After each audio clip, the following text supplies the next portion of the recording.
All right. I go, how much time? E-Rock goes, now. He really did. He really did. He barked that out. Summertime. That's sublime.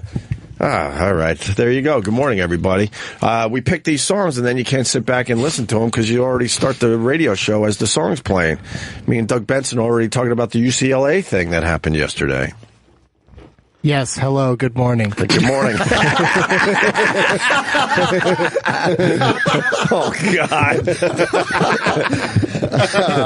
Love Doug Benson, but, you know, he pops an edible before he gets in here, so his energy's a little different than ours. I'm not going to say it's... a bunch of people in the room. You're talking to me like I'm the only person here. Because we were talking, then I was going to say good morning to Jimmy, then I was going to say good morning Jimmy to Vic almost Henley. left the room when they said the show's starting. Now! Yeah, E-Rock really fucking smacked everybody back into their position. He gave me a beating. I started sweating. Sergeant Barnes. I started sweating. I got nervous. Now, summertime. What's up, Vic Henley? I'll go to you then. Fuck Doug Benson. I'm happy. Yeah. No, I'm happy. Talk to Vic Henley. I'm happy to be standing here in Doug Benson's light. We had a nice little discussion. I mean, the UCLA thing was going on yesterday, and I looked at my wife very early on. I said, "This is a murder-suicide. It's very obvious." And then she looked at you and said, "You should enroll." Oh, that's just mean. Speaking of murder-suicides, honey. Oh, this is going to be good. I just get to sit here and laugh at you two now. I was glad it wasn't a shooter running around on the campus. I mean, it's terrible that a student lost his mind and shot a professor, but... lost his mind over bad grades. Yeah, at least it was just two people, and, you know... But, man, they had that place locked down. They had hundreds of officers on the campus, and they were checking the whole place out. But I think the media was just fucking bummed that it was only a murder-suicide, right?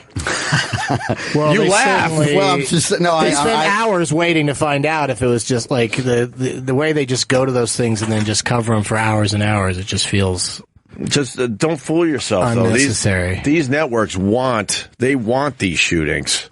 They want them, and then when they find out, oh, this is just a murder-suicide, fuck. No, that's why I laughed, because I agree with the absurdity of your point being accurate. They absolutely. In the end, that's what they want. I know. That's it's their job. You want stuff to talk about. Well, you want it to be as ugly as possible if you're a news organization, because that's where you bring in the people to watch. So then they didn't have anything going on, so then they went back to the gorilla thing. Right. Yeah. Is there more information on the gorilla thing? 911 call was released. And who called? The mom. Gorillas. Oh. The mom was on the phone with 911 while she was in a facility that has people running around probably already dealing with it as soon as it started. Well, not necessarily. I mean, the word's still got to get back to the main area of the zoo that something's going down. She was yelling to the operator, call the zoo. Oh, my God. She was saying, call the zoo. My son is in with the gorilla. She probably I'm guessing didn't want to leave the area. Like, she's like, what do I do? Just call somebody. Yeah. You just call 911. It's just and what 911, though, must have been. This is crazy. Yeah. Well, we got the call. I had not believed it. We got a little taste of the call you're asking about. Here it is. Cincinnati 911. What is the address? Hi, my son fell in the zoo exhibit at the gorillas. The Cincinnati Zoo. My son fell in with the gorilla. There's a male gorilla standing over him. I need someone to contact the zoo, please. Okay. We do already have them started. We do already have help started there, okay? How old is the child? Be calm. Be calm. Be calm. How old Be calm. He's dragging my son. I can't watch this. I can't watch. Here, let me help you out.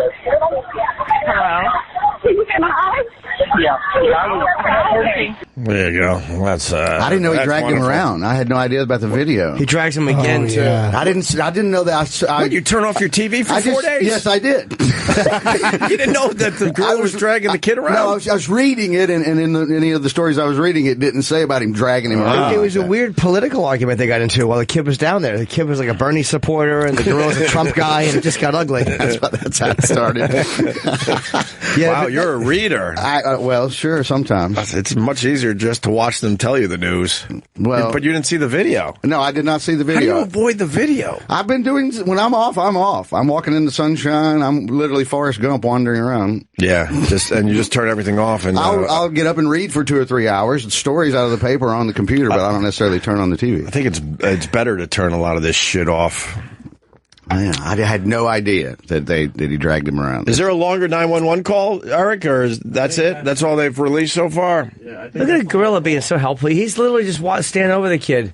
Yeah. The gorilla's a good egg. It just sucks they had to kill the gorilla. It just sucks the gorilla doesn't understand how to drag a kid around. Right. That's the problem. Yeah. If the gorilla just knew, picked the fucker up, and had seen one movie, he'd know. Thank you. You think in the gorilla's head, though, he's like, I got this. He's helpful. I'm protecting this kid. This is what we do in the wild. Stupid gorilla. He's like, oh, God, they're going to love me. Right. They're going to throw me a birthday They might even let me free. That gorilla's washing off some meat.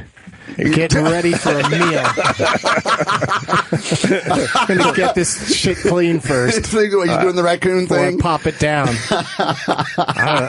What kind of injuries did the kid sustain? Did that ever come out? Just some bruises and scrapes. You think he'd have a broken arm or something? Yeah, that's or a concussion. bruised ego. Thanks, Travis. A bruised ego. Shitty lifetime. A little concussion. Turns out they raised this gorilla. They were hand feeding it for a long time, and just fucking blows. The other story, there was a female gorilla that actually rescued one. This happened a few years back, and that's a male, and the other story was a female, and she was actually cuddling it like it was a baby and protecting it like a baby in the other he was story. looking out for it the way a guy gorilla does. I agree. They're not big in the whole cuddle thing. They're much like we are.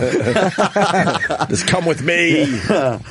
That's cool the way when you see it in the corner, he's just kind of standing over. It's like, good luck fetching that kid. Yeah, I know. Good luck fetching him. Who's going to square off with that? Hand me the kid. Give me the kid. No, it's either go down with the bullet or, you're not going to handshake your way out of this. I don't even know do they know the difference between a human and a gorilla? We know that, but do they see it and just go, it's a small, it's one of me? They don't know. They're fucking dopey apes. It's a good question. I don't know. But they in the end, they just couldn't take the chance. Why are we talking about this still? Why didn't they just wait and let the gorillas raise the boy? Come back in 5 years, miss.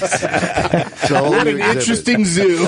Boy, that would be, attendance would go way up. Is that kid still in there? Yeah, the gorillas are. But they really are. They really take care of him. They make outfits for him out of leaves. She was in a panic there. They're right across the river from Kentucky, so the hillbillies in Kentucky would think that is an upgrade.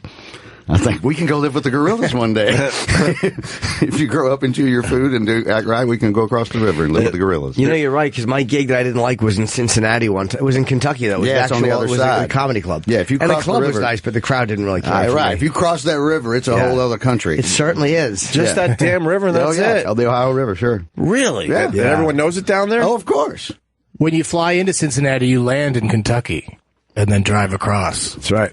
Into Ohio. What's the city across the river? Newport. That's the city Newport, across from Cincinnati? Yeah. And Covington, Newport. I just don't know that area at all. I just know the big red machine. That's all I know about Cincinnati from back in the day. That's something good to know. There's nothing wrong with that. They had a hell of a run, didn't they? Absolutely. Also, they're trying to decide if they're going to bring the mom up on charges, but I think that's bullshit. I think charge her for what? Looking away for a few seconds? Yep. They're just waiting for the internet to calm the fuck down, and then they'll go, there's nothing we're going to do to the mom here. When the internet gets outraged, then everyone feels like, all right, we got to fucking try to calm everybody down. That's all they're doing. That's it. Do they really think that if they tranquilized him that he would have gone into a frenzy?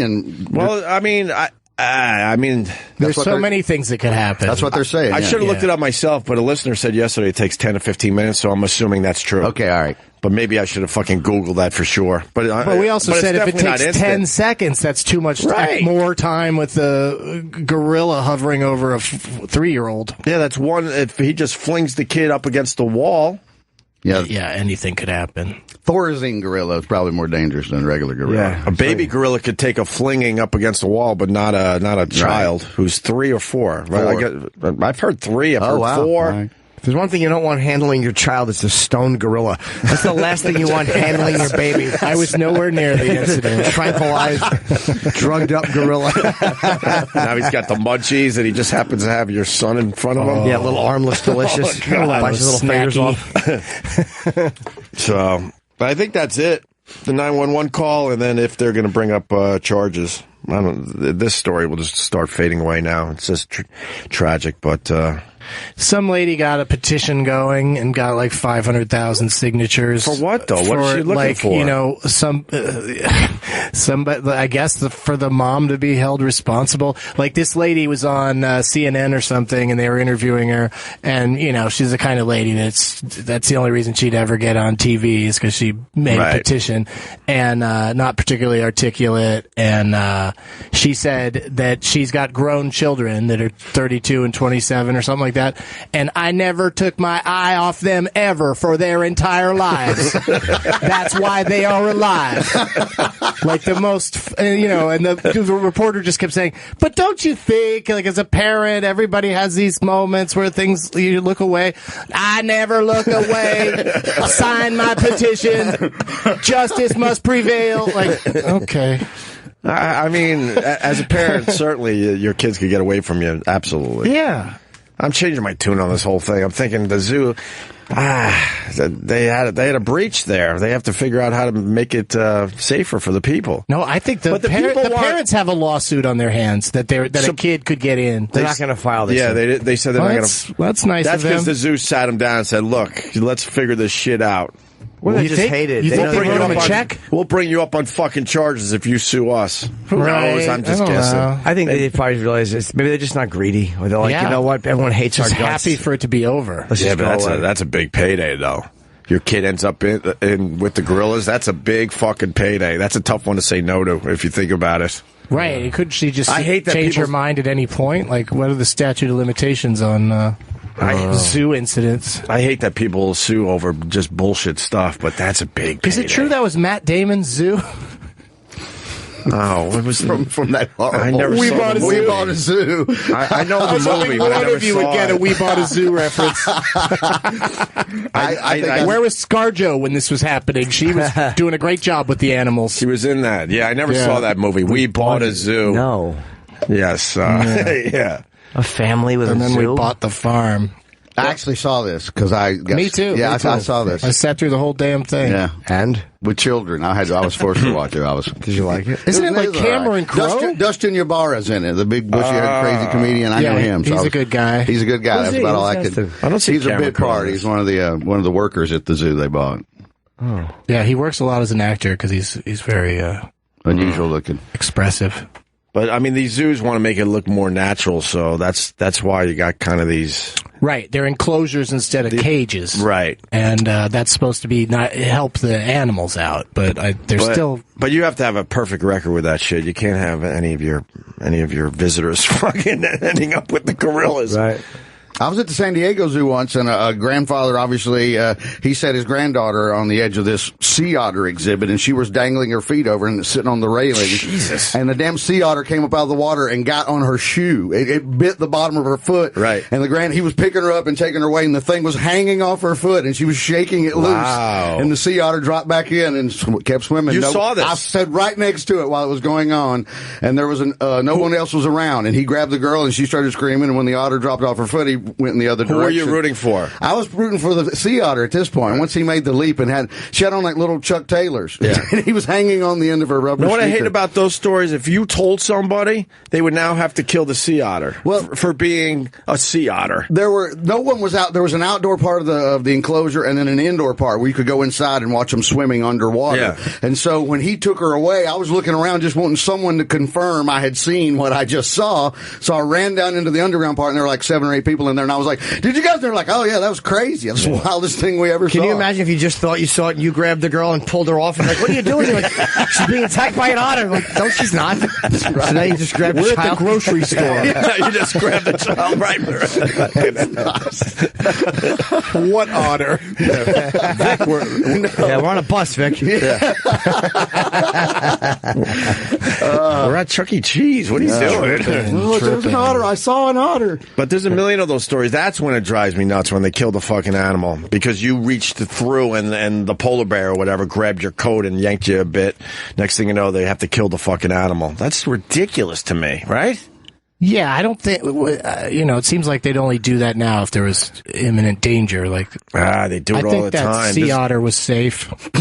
Yeah, I don't think anyone blamed that otter for anything. I think the cages were better ideas. They always said the animals enjoyed their cages. They'd be walking back and forth and celebrating. They pace in there, so happy. Yeah. Back and forth, back and forth, nice. back and forth. Yeah, small little cage, walk around, get to know your surroundings, all the people. They can't even turn properly because there's not enough room to even turn. That's right, so they're forced to think and relax. Learn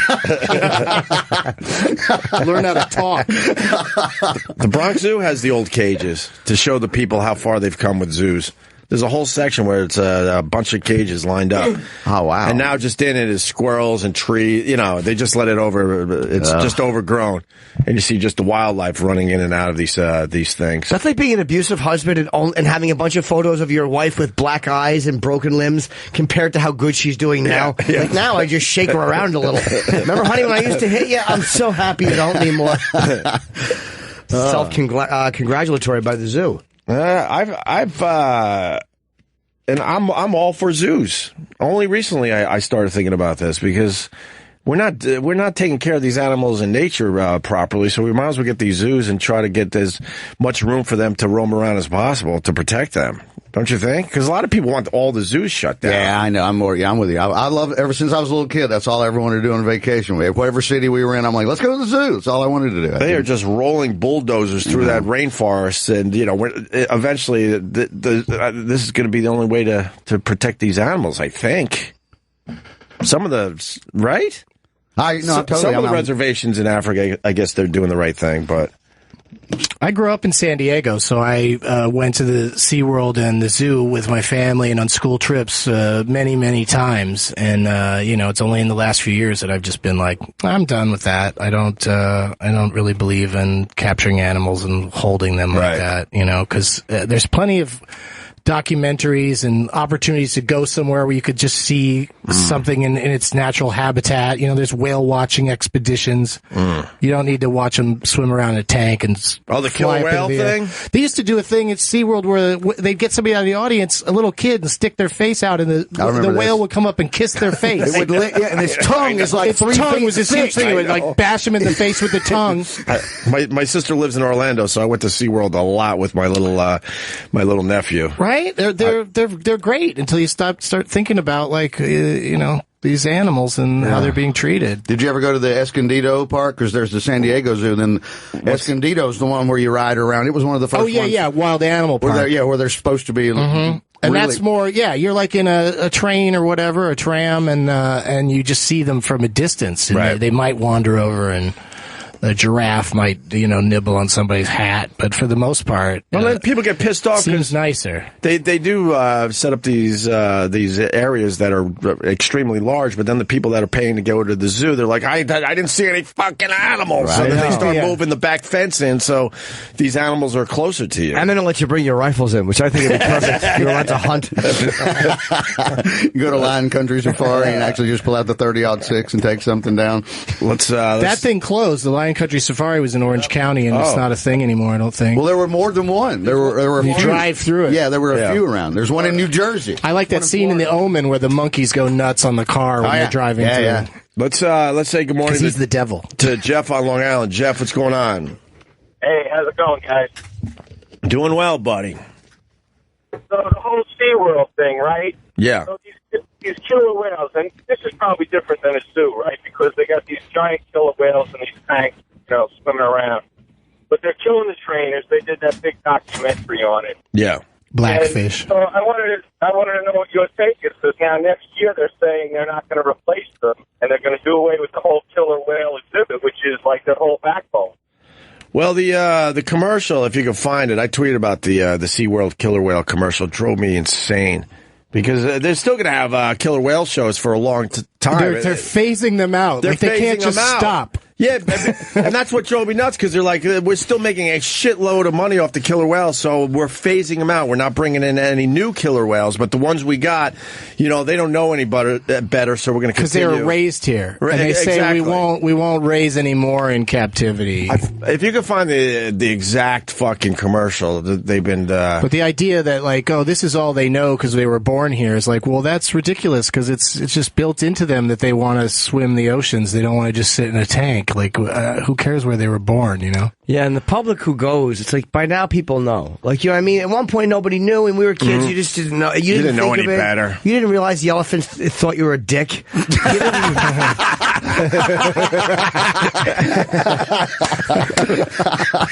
You didn't know the animals were judging you all day long. Yeah, exactly. It's the complete opposite of what was intended. When you see the dolphin come out of the water and then clap a little bit, you're like, oh, see, the dolphin's happy. He likes it. And then you realize it's all bullshit. They've been trained to do that. Yeah, he's picture cutting every throat in the audience. Right. Yeah, really. It's a little different when they train them to perform versus, in their natural habitat, quote unquote. Well, I think the killer whale thing, they really need a lot of room. So it makes it really, really hard to keep them in captivity. Well, and they're nomadic, too. They don't stay in one spot ever. No, they want to roam the entire ocean. Yeah. And how about oceans? Should be their right. And they also don't, other than like small fish, they don't bother anybody in the ocean even. Yeah. So, I mean... Yeah. If it wasn't for that documentary, I don't know what it was, Blackfish or something. Yeah. It wouldn't even be closing. It was only really due to that everybody, brought light to it. So. Well, there's another one about sorry, Doug. There's another one about the dolphins too. The cove. That's really nasty. Also, is very shitty about SeaWorld, because that's where they get their dolphins from. So the SeaWorld, they're kind of cunts. Bring tissues if you're going to watch the cove. That one's exactly for your stomach. That one's rough. Yeah, now the PR spin is how many animals they're rescuing and saving their lives and stuff like that. They claim to save thousands of fish, but like the whole thing's fishy. I used to enjoy SeaWorld, and I didn't think twice about the killer whales. I loved it growing up. Are you kidding me? They look like they're like we just discussed. They look pretty happy. We didn't know any better, and they'd come flying out of the water, big splash, and splash the audience. Everyone's like, "Oh my god, that's hilarious!" Blah, blah, blah. And then they go home with a little killer whale, fucking stuffed animal. Mm-hmm. And they serve fish and chips everywhere in the park. Like they talk about the majesty of the fish and how great they are, and then you can also eat them while you're there. Well, you want that perfect experience. It's a full circle. It's the circle of life. Right. That's so true. Oh, do we suck? Can I get some more tartar sauce? And then, so you see the video where they grab the leg of the trainer and drag him around underwater. Then you're like, holy shit. Yeah. They're pretty nasty. All right. Thank you, Jeff. All right. Have a good one. And, I've said it a few times. We're bringing it up again, so what the hell? I'm all for getting rid of the elephants, which they're finally doing in the circuses. What about horses in New York City with cops on them? I saw one actually running down the street yesterday, which you never see. You usually just see them standing. What, the police horses? Yeah. They are taking care of those things. Are they? It's not bad for them to walk around on the cement all the time? They're treated better than most people, man. You watch the way those things are treated. They're treated a lot differently than the ones who are pulling people through Central Park. Yeah. Well, yeah. That's what they say anyway. At least they just have one guy sitting on them. Yeah, it's the cop. But I would assume those horses would still want to be out in the country, running a nice quarter mile because they can at any minute. And the horses could break a fucking leg at any second with the potholes in New York. That can't be That's good. true. Yeah, it just doesn't seem like a great environment for them. I've heard they've been, like Jimmy said, they probably treat them very well. I've heard they're treated very well. If I were a cop and had a horse, I'd love it. It'd be a cool thing. If you were a horse, what are you doing? You just got one guy on you, you're talking to chicks with big tits all day. They're always walking up. Can I pet your horse? You just gotta hang your and you're a horse, so your nose is right by her big fat tits. They have life of Riley they live. I hope the horse can appreciate a good set of tits on a human being. I certainly hope so. Because they got the good vantage point too. They're way up high like that. They can look right down at the cleavage. Yeah, you're a horse, you can just kind of put your nose in someone's crotch. They're like, oh, tee. Right. They're just all happy about it. Central Park horses, that's a rough one. That's a rough one. They're terrible. That is rough. Yeah, de Blasio was supposed to get rid of them. What happened? Well, the numbers are way down. If you look on Central Park South here in New York City, there's not as many. They used to be lined up for a bunch of avenues. Yeah, they've been replaced by the pedal cab guy. Oh, they're I even fucking worse. hate those guys. They're worse. The pedal cab guy. They're worse people. I mean, with ISIS included. They're the worst people. And you get the clue. Are they really called pedal cabs? We call them pedicabs where I come from. Yeah, P-E-T-T-Y. Pedal cabs? Whatever. I like that. Pedo Oh, cabs. No, they're pedo cabs. A bunch of creeps. Just be careful because you jump on one of those and you go a mile. Next thing you know, you're down like $200. Yeah. They get you. I spent $11,000 going to the airport. Take me to Newark. Oh, and they're the worst because I'm doing my loops in Central Park all the time on my bike, and these guys will just point out any fucking building and say some big A-lister lives there, and I'm like, no, they fucking don't. Oh, wow. Oh, yeah. I didn't know that. They give tourist information while they're there's only they're so pettying. many. There's only so many buildings. There's one where Madonna used to live in, where they would point that out. Then they would point out the Dakota and say that's where John and Yoko lived, and then they point out the Ghostbusters thing, which is on Central Park West, around 60 Vic 3-ish. Yeah, somewhere over there. So around there, but that's it. So then they start pointing out other buildings and say all sorts of horse shit. I've caught them many times, but if you're a tourist, you don't know any better, and you go home with I'm trying to think of a. I can't believe you don't go and ruin it for them. You should go over and go, no, they don't. Yeah, exactly. They don't live there. John Lennon's still alive. Right. I strongly. All right, this guy strongly disagrees. We like that. with what? I don't know. I like. We said a lot of stuff. I know. Go ahead, Greg in Texas. Go ahead. Greg, what's up? Hey, buddy. Hey, I just disagree with Doug Benson's opinion that there are places in the wild where we can go see these animals, and that's fine if you're a wealthy elitist and you can travel the world. But so I guess he's saying that only wealthy people can see exotic animals. For whale watching. This guy's not wrong. I mean, you could do the whale watching and a few things, but yeah, in general, those African trips are pretty expensive. And I'm sure you think the price to get into SeaWorld for a family of 4 is super reasonable. I've been That's to for SeaWorld. rich people too. Yeah, but you get to eat the animals. It make me laugh all day. I've been to zoos all over the country, and I enjoy them. Okay, well, keep going, and maybe they'll keep existing. I don't mind the zoos that much. They really have changed their tune over the years. They really have. Yeah, and I think a lot of the people who work at zoos clearly love animals and want to, that's what they want to be around and stuff. But right, I don't think any animal should be in a cage. How do you like that, sir? No animals in any cages, except if you're traveling with one, put in a little box. That's okay. You're all right with that. I don't even when people bring their dogs on the plane, I'm just sort of like, how do you not? I mean, I guess the dog just sits there and acts like it doesn't care, but it seems like a weird thing to put a dog through. Yeah, I'll actually start kicking the animal until they both leave. Yeah, that's smart. It's called tough love. I missed you so much while you were gone. I was busy in Los Angeles. Anything else, Greg? What do you think about elephants at the circus? Oh, I think that's a bad deal. I think there are certain things like killer whales and dolphins that you can't raise. Did you know that a dolphin after 5 years will drown itself? Will drown itself? Yeah, Flipper actually opened his blowhole and drowned itself after 5 years. If they were born in the wild, they can't exist more than 5 years in captivity. They'll kill themselves, and that's why SeaWorld raises them now from babies. Wow. The whole thing.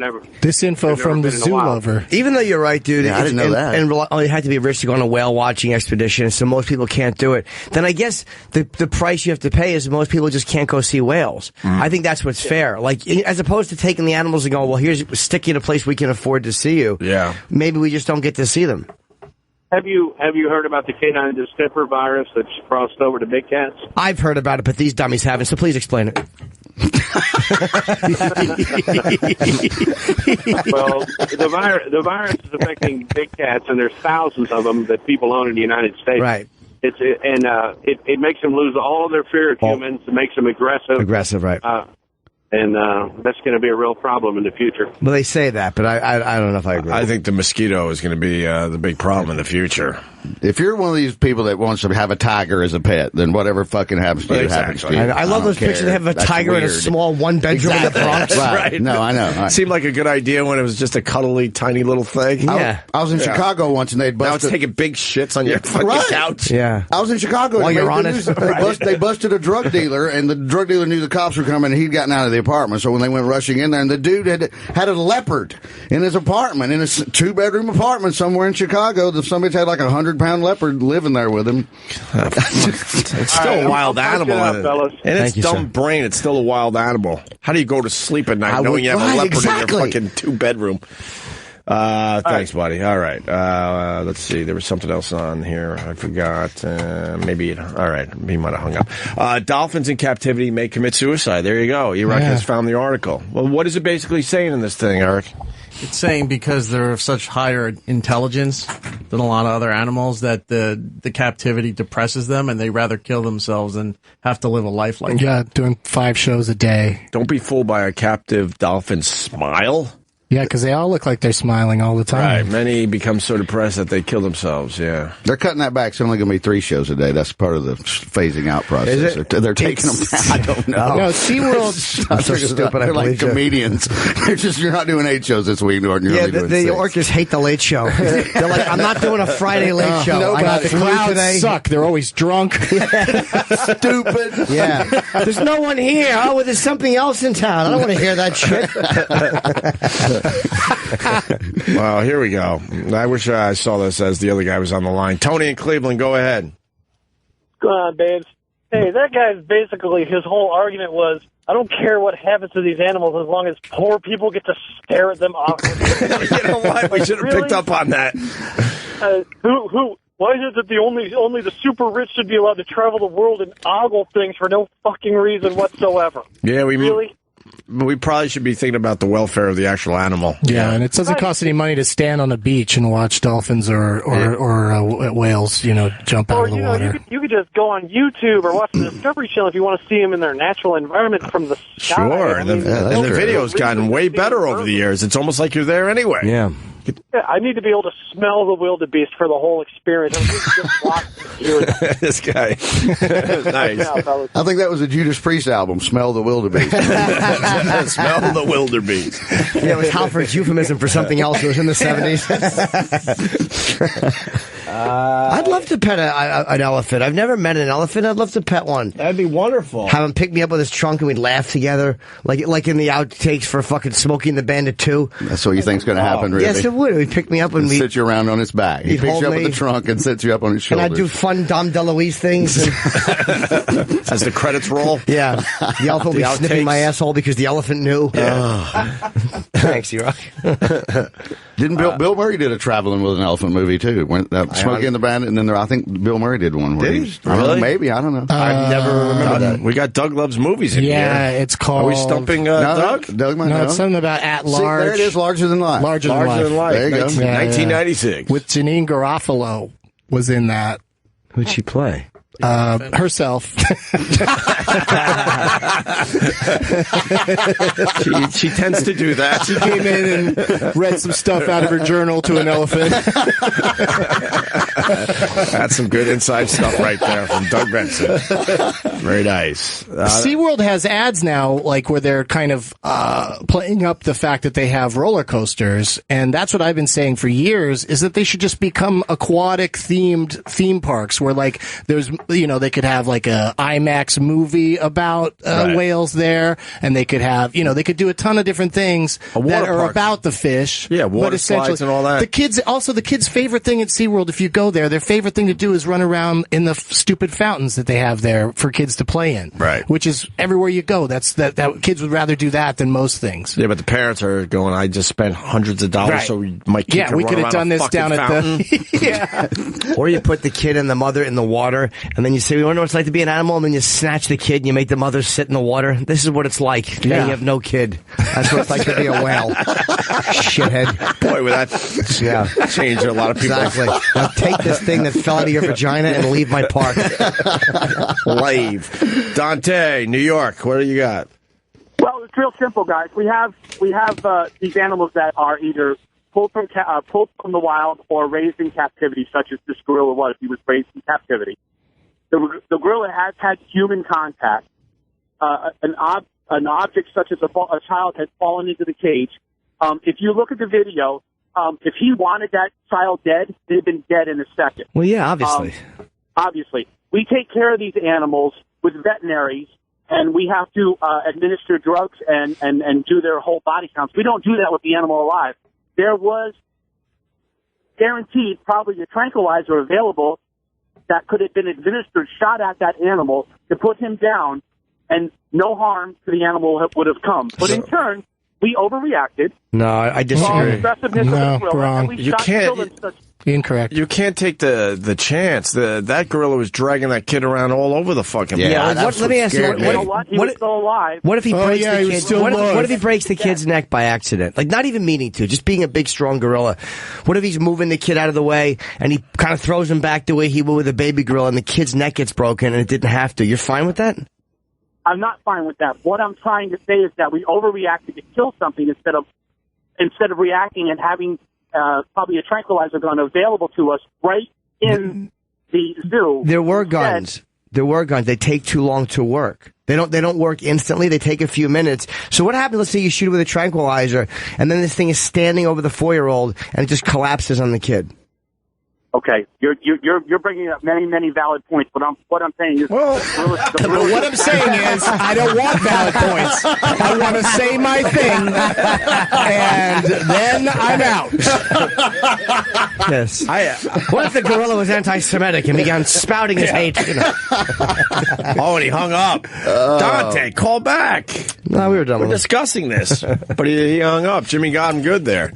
I keep saying I hate they shot and killed the gorilla, but I think they had no choice. Yeah, and I'm on the minority. You can't take that fucking chance. I think if the gorilla left the kid alone for a little while, then maybe he could get in there a little bit and try to like distract the gorilla, get him out of the fucking area, or maybe shoot him with a tranquilizer at that point. But that gorilla was moving all over the place with the kid. Yeah, when I saw this, when I read the story and didn't see the video, it said it had just nudged him. I didn't have any idea that he was dragging him through the water like that. No idea. Yeah, and people think I'm crazy, but I thought that the gorilla should have been shot long before this happened. For years ago. Everyone that buys a ticket should have a chance to shoot at the gorilla. Absolutely. Just shoot at it with a fake gun. Yeah. I looked at PETA's Twitter feed to see what their take on it is, and they just jump right to don't have these gorillas in these zoos. Right. You know? Just don't have them. That's a different discussion, yeah. It is, but you know what I mean? They're not saying, they shouldn't have shot that gorilla to save the kid. Yeah. They're saying the gorilla should have just not been there in the first place. Yeah. Although it is pointed out, someone on the Daily Show, might have been Wyatt. Remember, you know Wyatt Cenac? Wyatt Cenac, yeah. Yeah, he was, one of them was told me, like, do you have cats? At the end of the interview, like they were saying about animals in captivity, and a lot of them do have cats and dogs. And I know it's a different animal, but it is kind of annoying. Like, they really are big on don't cage an animal unless it's the one that they want in their house. That does annoy me a bit. That's true, but dogs, you know. I know. And cats, they're both so domesticated, and so they sort of do their thing that they do. They'd much rather be outside, though. Of course they would. That's why we have to put our leg by the door when we open it. It's not to fight cats running in. You give them a chance. Too many pets are coming into my house. I can't stop it. Yeah, you give them a chance, they leave every time. Every fucking time. If you died and your body propped open the door, they would just step over you and get the fuck out. They wouldn't help you. Yeah, let your dog loose in a park and then see. They'd come back and lick your face when they're hungry. Yeah, it's time for food. And they're like, "Why aren't you getting up and getting me food? Are you dead or something?" Then they'd see that nose and they'd go, "Fuck it, I'm gonna eat that." Contradicting ourselves. Eat that off your face. How dare you, Mike? Probably because we eat meat. Hello, Mike. How dare you, Mike? We don't contradict ourselves ever on this show. Ever. Well, you kind of touched on it just now with the dogs, but I mean, you guys were saying that the police horses are a different case because they treat them so nicely. I mean, it's not like it's SeaWorld. They're like flogging the dolphins and the whales all the time. They treat those animals pretty nicely as well. I get the crappy feeling that you get when they're in a smaller tank, but I mean, you can apply that logic to the horses too. They're not just be galloping about. I was just saying that I heard that they treat the police horses very well. If you want my opinion on that, I would rather... They'd rather be out in the field. I would rather see them in a fucking farm somewhere upstate where they have a lot more room to roam around. So, yeah, you're right about that. And the difference is what the motive of the animal is for. No one is keeping police horses just so people could stare at them and go, look. They're actually, and again, right or wrong, they're serving humans to a certain degree. The same way a blind person's dog, we're not talking about seeing eye dogs either. Yeah. Because they're helping people. And if it's helping cops get around and ultimately protect people, the motivation for having it, I think, is a little bit different than just, hey, take me and my fucking fat wife with giant calves through the park because we're bored and we want to feel like we had a New York experience. Because we saw it in a movie somewhere. Yeah, I think the we motives want to for it taste are some different. horse farts in person. Yeah. You want to relive that Seinfeld episode. Yeah. Let's challenge Doug. What movie had the horse and carriage in Central Park? Give me one. What 6 degrees of separation. Every romantic comedy has it. And I just named one. Yeah, Yeah, all right. There you go. And 6 degrees of separation. Huh? Can I say one more thing? Sure. Yeah. I'll say this. If you go back and watch that documentary, Blackfish, one of the people who is like a strong, opposition to SeaWorld, at the very beginning of the documentary, he actually talks about his dream to become a marine biologist was actually put into gear by being brought to SeaWorld when he was a kid. And he goes into, so the beginning of the movie, he's like, when I went to SeaWorld when I was a kid, I looked at that killer whale and I knew, oh my God, this is what I want to do with my life. So it just kind of, when you then watch it and he talks about what a horrible, terrible, shitty place it is, it's like, wait a second, but you went there and you found your life's calling. But now it's this horrible, terrible place that you want nothing to do with. Right. So it's a little bit contradictory. Yeah, of course. You could watch Mr. Smith Goes to Washington and decide to become a politician and then get there and find out it's all fucked. It's all bullshit. Yeah. Wow. So I don't get your point. Very insightful, Doug. Very insightful. That was good. I like it. Thanks, buddy. Wow. All right, thanks, guys. I mean, in our lifetime, it seems like they're trying to take care of the animals better in these places. They've been preaching conservation. That became a big part of it from the 70s. But that's been 40 years. And they've made their areas, larger. Sure. They've come a long way with that. They probably have to, but not probably. They have to do more. But I'm okay with people not finding their callings so that animals can live free. Yeah. You could still find that calling somehow. This guy, Scott of Virginia, makes a pretty good point, too, about the gorilla, going back to that story. Go ahead, Scott. Hey, guys. How you doing? Hey, I like your point. Go ahead.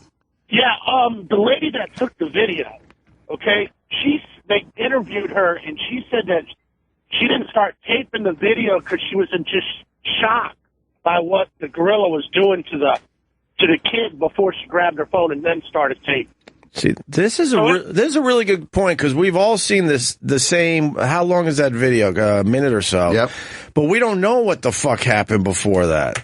Exactly, and she was interviewed saying that, when it happened, she was just she couldn't actually believe it, and so it went on for a while. Because what we see is the kid looking up at the gorilla and the gorilla being very careful and trying to figure out how to hold, to drag the kid around.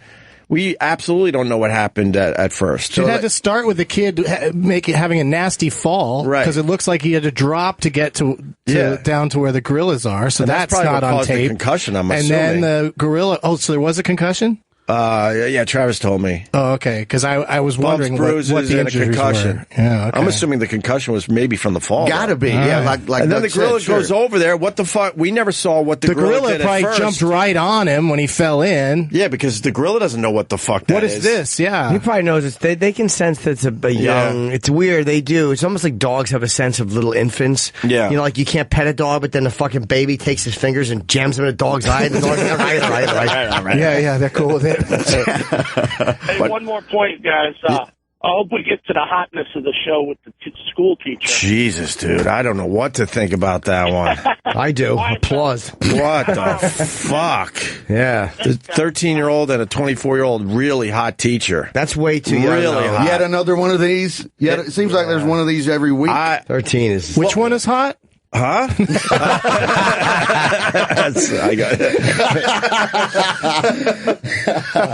I think, we half joke that I think 13's too young. Yeah, I mean, I would have to say that. That's really wild. What I don't know what to think about this is the fact that the parents were okay with this. Did you read this story? Probably an ugly I kid. don't know anything about this one. The fucking 13-year-old's parents signed off on this thing. They knew about it and had no problem. They had no fucking problem with it.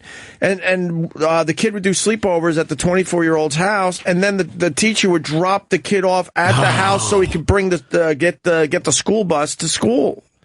Man. And the parents Why were totally doesn't she cool just with drive him to this. school? That seems silly. Well, You're both going there anyway. Yeah, give him a hand job in the car on the way there. I didn't do my homework. Why? Because you were sucking my dick all night.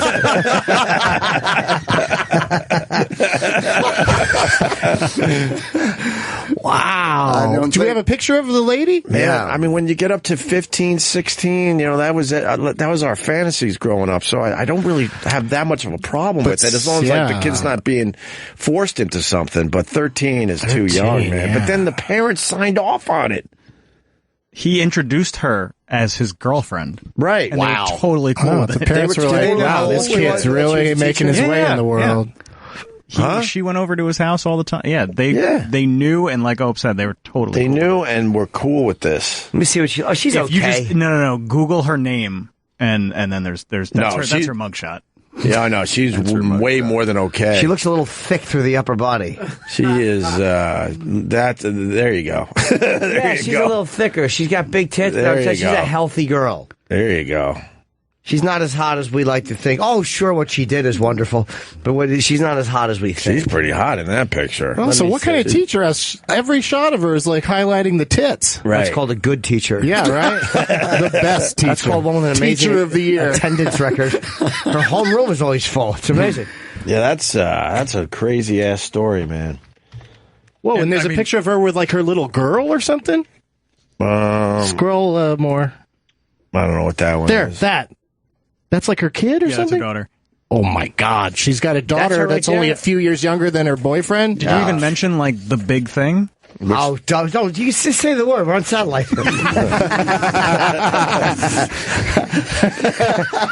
That he got her pregnant. Oh, yeah. She took the load. I love That's it. when people decided it was That's when it went too bad was far. happening. She had an abortion, though, right, Travis? Yes. Yeah. Oh, boo. Yeah, because Child Protective Services started snooping around. Oh, did they? Yeah. Why couldn't they just say, she said, I don't know whose it is? None of their business. This teacher's letting a 13-year-old shoot right in her, man. Oh, my God. I love that.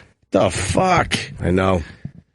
Is he like a super tall 13-year-old? Well, he should be put in jail for his irresponsibility. Yeah, that kid. Do we know is anything about criminal. the 13-year-old? They protect him, obviously. Is there any pictures that popped up online? No, I look I didn't forward see to the any. fall when I didn't Pete see Davidson any. plays him in a sketch. He's technically the victim of a sex crime. Yes. Yes. Absolutely. Statutory rapey. Yeah. So, and they're trying now, they're trying to raise the time you can go back and get people. And was the church fighting it? I hope I'm getting that wrong. Maybe it's just the Daily News being biased assholes. So I'm hoping I'm wrong. I don't know. But when you look at what's fucking happened with Africa Bambaataa, right? The Zulu Nation came out and apologized. They had defended him, and they said, "Nah, this was some." They were kind of bashing the accuser. Yeah. And then they did an about face, and Yeah, they're they like, changed "We're it, sorry." We're sorry for the way we handled it. I guess they know that he did it. At least they think he did. And there was a lot of victims. Yeah, and they said some of the guys making those statements were older guys who were friends with Africa Bambaataa, and a lot of the younger members like, no, it looks bad. It made it tough to defend when they had so many victims coming forward. One or two people could lie about it, but I mean, when you have a bunch of people come out, the odds again, McMartin preschool, it does happen. But when a bunch of adults are coming out, it's like the Cosby thing. Yeah. Maybe like, you got to be careful with that. But maybe there's a couple in there that are just bullshitting. They probably are. Yeah, the numbers are way too fucking high. 60 something now. Yeah, something like that. Is it that many? Last I heard, it was over 50. So now we're pushing 60. In the 60s. I thought like 62 was the last number I heard. And you know like there's a whole bunch that will never come forward for whatever reason. Some of them 62 is probably also the first year he did it. Yeah. If the number's 60, there's got to be whatever it would be, but there's a bunch that will never come forward. And there's just more and more stories about him just being a sexually harassing dude in general, you know. Imagine all the girls he didn't drug that he wanted to and tried to or something. You see the picture going around with Cosby saying he could have taken care of the gorilla? Yeah, it's you funny. saw that? What? That's very funny. I could what did he tranquilize the gorilla? Yeah. That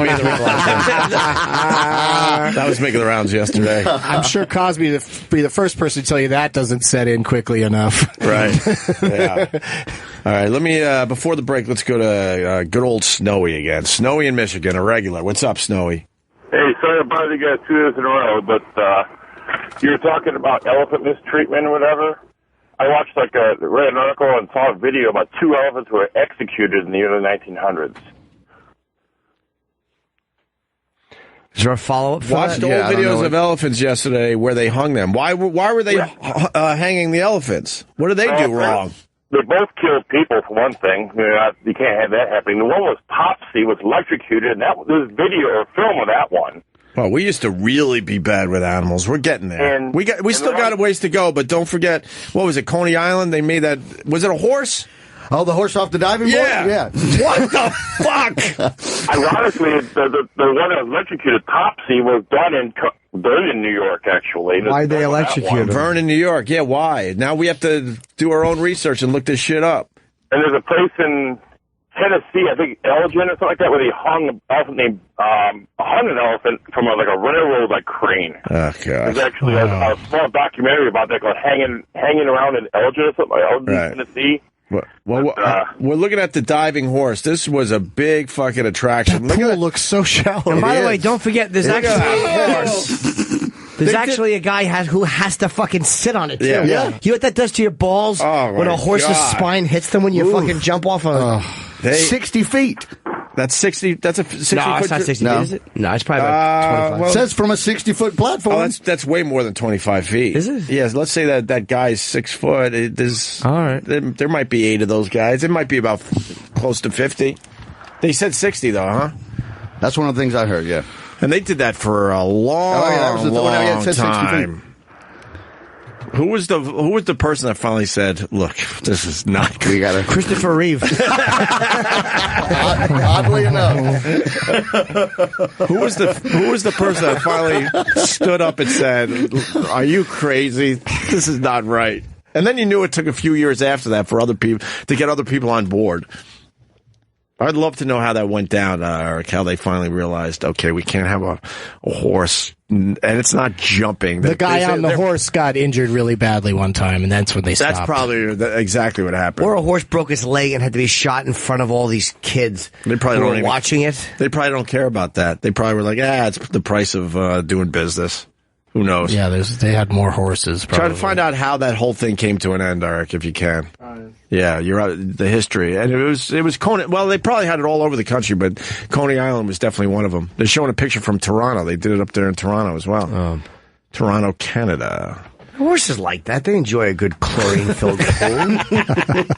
Horses love that. At first. He was doing 2 shows a day during the 2-month season of the summer, and then he had the rest of the year off. Absolutely, lucky horse. Horses have it easy. Up at Lake George. That's a great life. Yeah, you want to run around fighting other horses for oats, or you want to go for a dip? I'll go for a dip. This Lake George is 1977. The horse act's been going on up there. I love that they say the horse jumps twice daily. No, it's being pushed off the top. The horse isn't going, yeah, this is what I love to do. Yeah. I wish I could do it more than twice a day. That doesn't happen anymore, right? It said it's been in operation since 1977, meaning it would still be current, I guess. Can we find out? No way that's still happening. The Magic Forest theme park in Lake George, New York. There's no way they're still doing this. There's no fucking way. Coney Island ended in 1964. There's no way they're still doing it. There's no fucking way. It said since 77 till now, so maybe... I understand. Do we have, how many, almost 40 years of horse diving? I understand your logic, but there's no way they're allowing this. There it is, lightning the diving horse. Get right the there. fuck Boom. out of here. There he is. Wait, it looks like a much... smaller, shorter. Yeah, look, that's. The diving horse is basically jumping off a 3-foot platform into a giant pool. It's a 9-foot dive now into our 14 foot deep pool, 30 feet wide. Look, 117,000 gallons. They're trying to tell you, look, this is very It makes safe. it look like it just tripped. We're basically giving the horse a bath and make him believe it's diving into the pool. Yeah, come back next year. Horse walks through puddle. Right. Gives a fuck. Is there footage of it?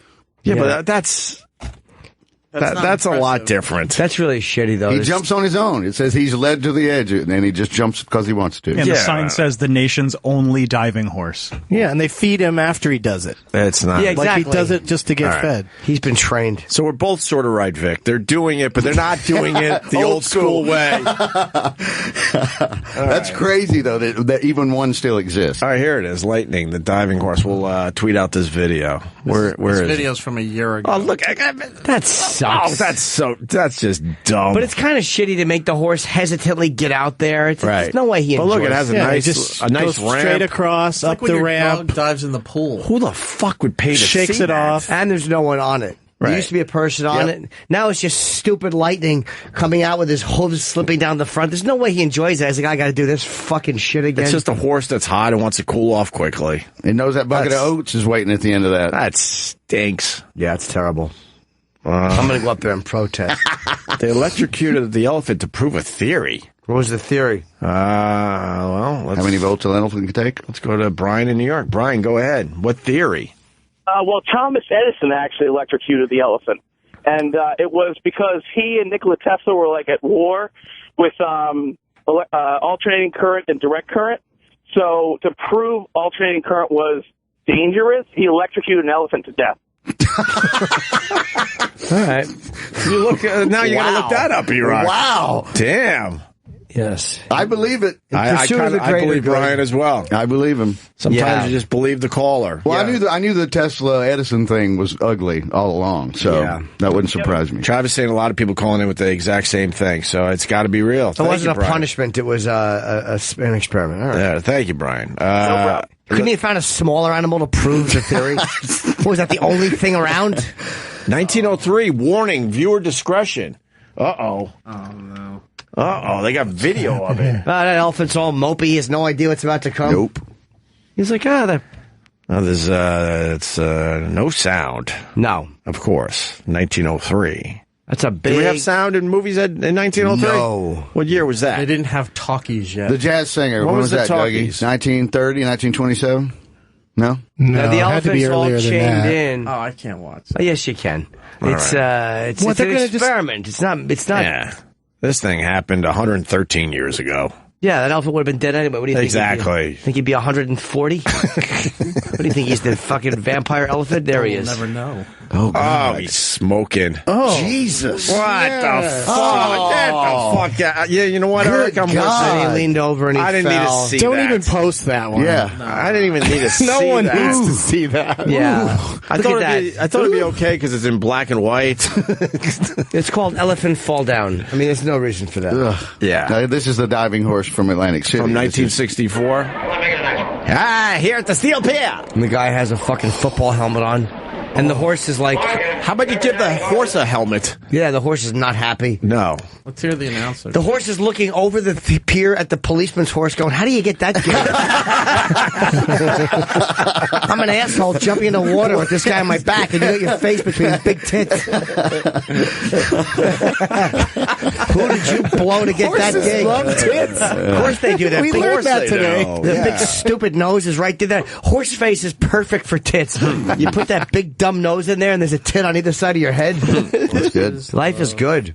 Let's hear the announcer. Morgan, remember diving horses? Supposed to be one. Legit clown. The horse is looking around for anything resembling a ladder. Let's back you up to get a running start. Running start. There's a guy behind that is... looks like he's just pushing it a little bit. Yeah. Yeah, I wish the horse would kick him. Okay, here we go. Any day now, Logan. Everybody's watching you. Don't be such a ham. Don't be a ham. The announcer's berating the horse for not jumping. Yeah. Yeah, because you haven't nudged it yet. Yeah. You got to kick it. There's no way the horse is jumping Is that on a its black own. guy behind him? Looks like it. Back in the 60s, that's the job they give the black guy. You have to stand behind the horse where he Yeah. might kick you to death. Yeah. The option is kicking you to death or jumping out of the fucking thing. That's a shitty job.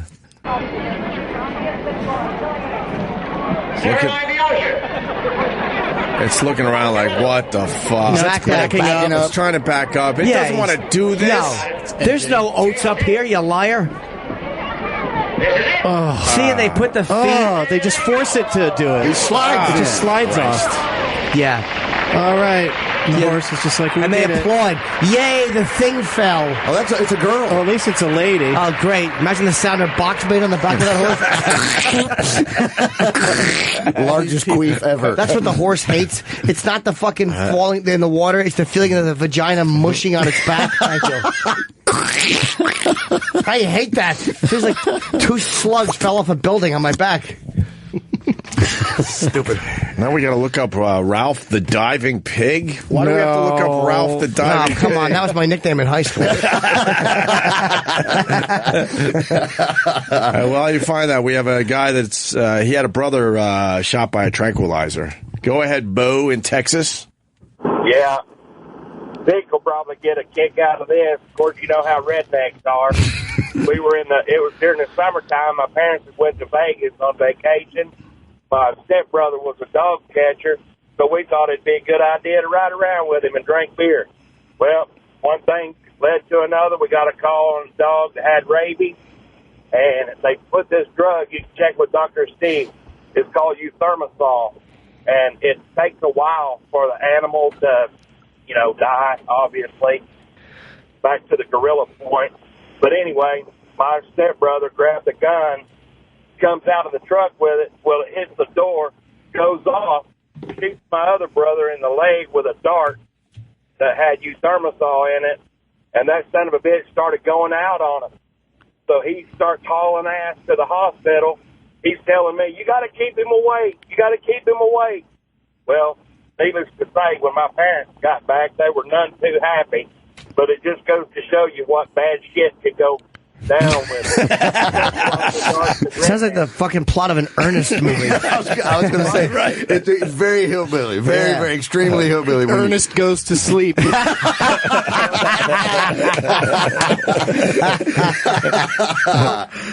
mix in a few chilly adult beverages and a couple of fucking doobies, and that shit is going to happen. Yeah. How'd you keep him awake? Fucking just kept slapping him. I put my penis in his mouth. Just punch him in the balls repeatedly. Oh, yeah, that'll help. They're like, you're either going to have to suck his dick or he's going to die. I said, brother, I love you, but we're going to miss you. Oh, come on. Just pop it in your mouth. Be a friend. Just suck it. The old Jesus joke. Christ. Pop the old head in your mouth. Don't suck it. Just hold it there like a cigar. Wait for the swelling to go down.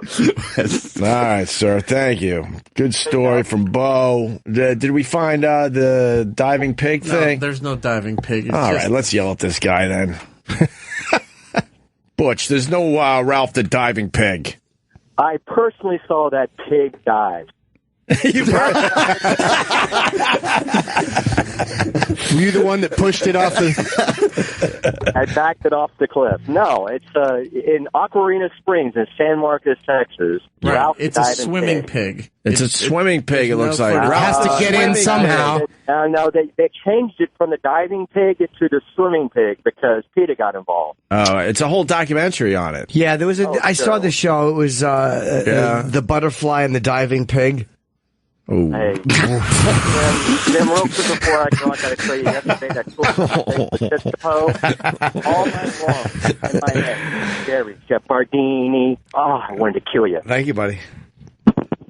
All right, he's gone. Click. Did you ever see that movie that you just referenced? I read the book. Diving on the butterfly. Yeah, that's a messed up movie. Yeah, never saw the movie. Read the book. Really good. The worst is when they shut his eye and you're like, oh, for fuck's sake, I got 2 of these and you got to close one. Right. Yeah. Oh, no. It's an unbelievable story. Oh, for Pete's sake. I don't know why I never saw the movie. It's really good. It's tough to sit through it, so... yeah.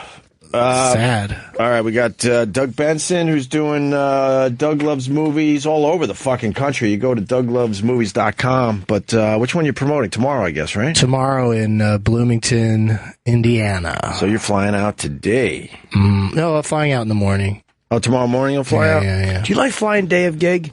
I try not to, as a general rule, but I got a direct flight from Newark to Indiana, and I'm flying early, so I feel really confident. But yeah, I'll fly in the night before, just to sleep a lot in, of right? times, just to there's just too many plane delays these days, and and missing a gig sucks because. Is it true the lines are really long at the airport? I haven't experienced it, but they say they're pretty bad. But as a frequent traveler, I at least get to go in the TSA, in the premier lane or the TSA lane, but the TSA lanes are getting longer because that's one of their solutions to getting people through faster is giving more people the TSA lane.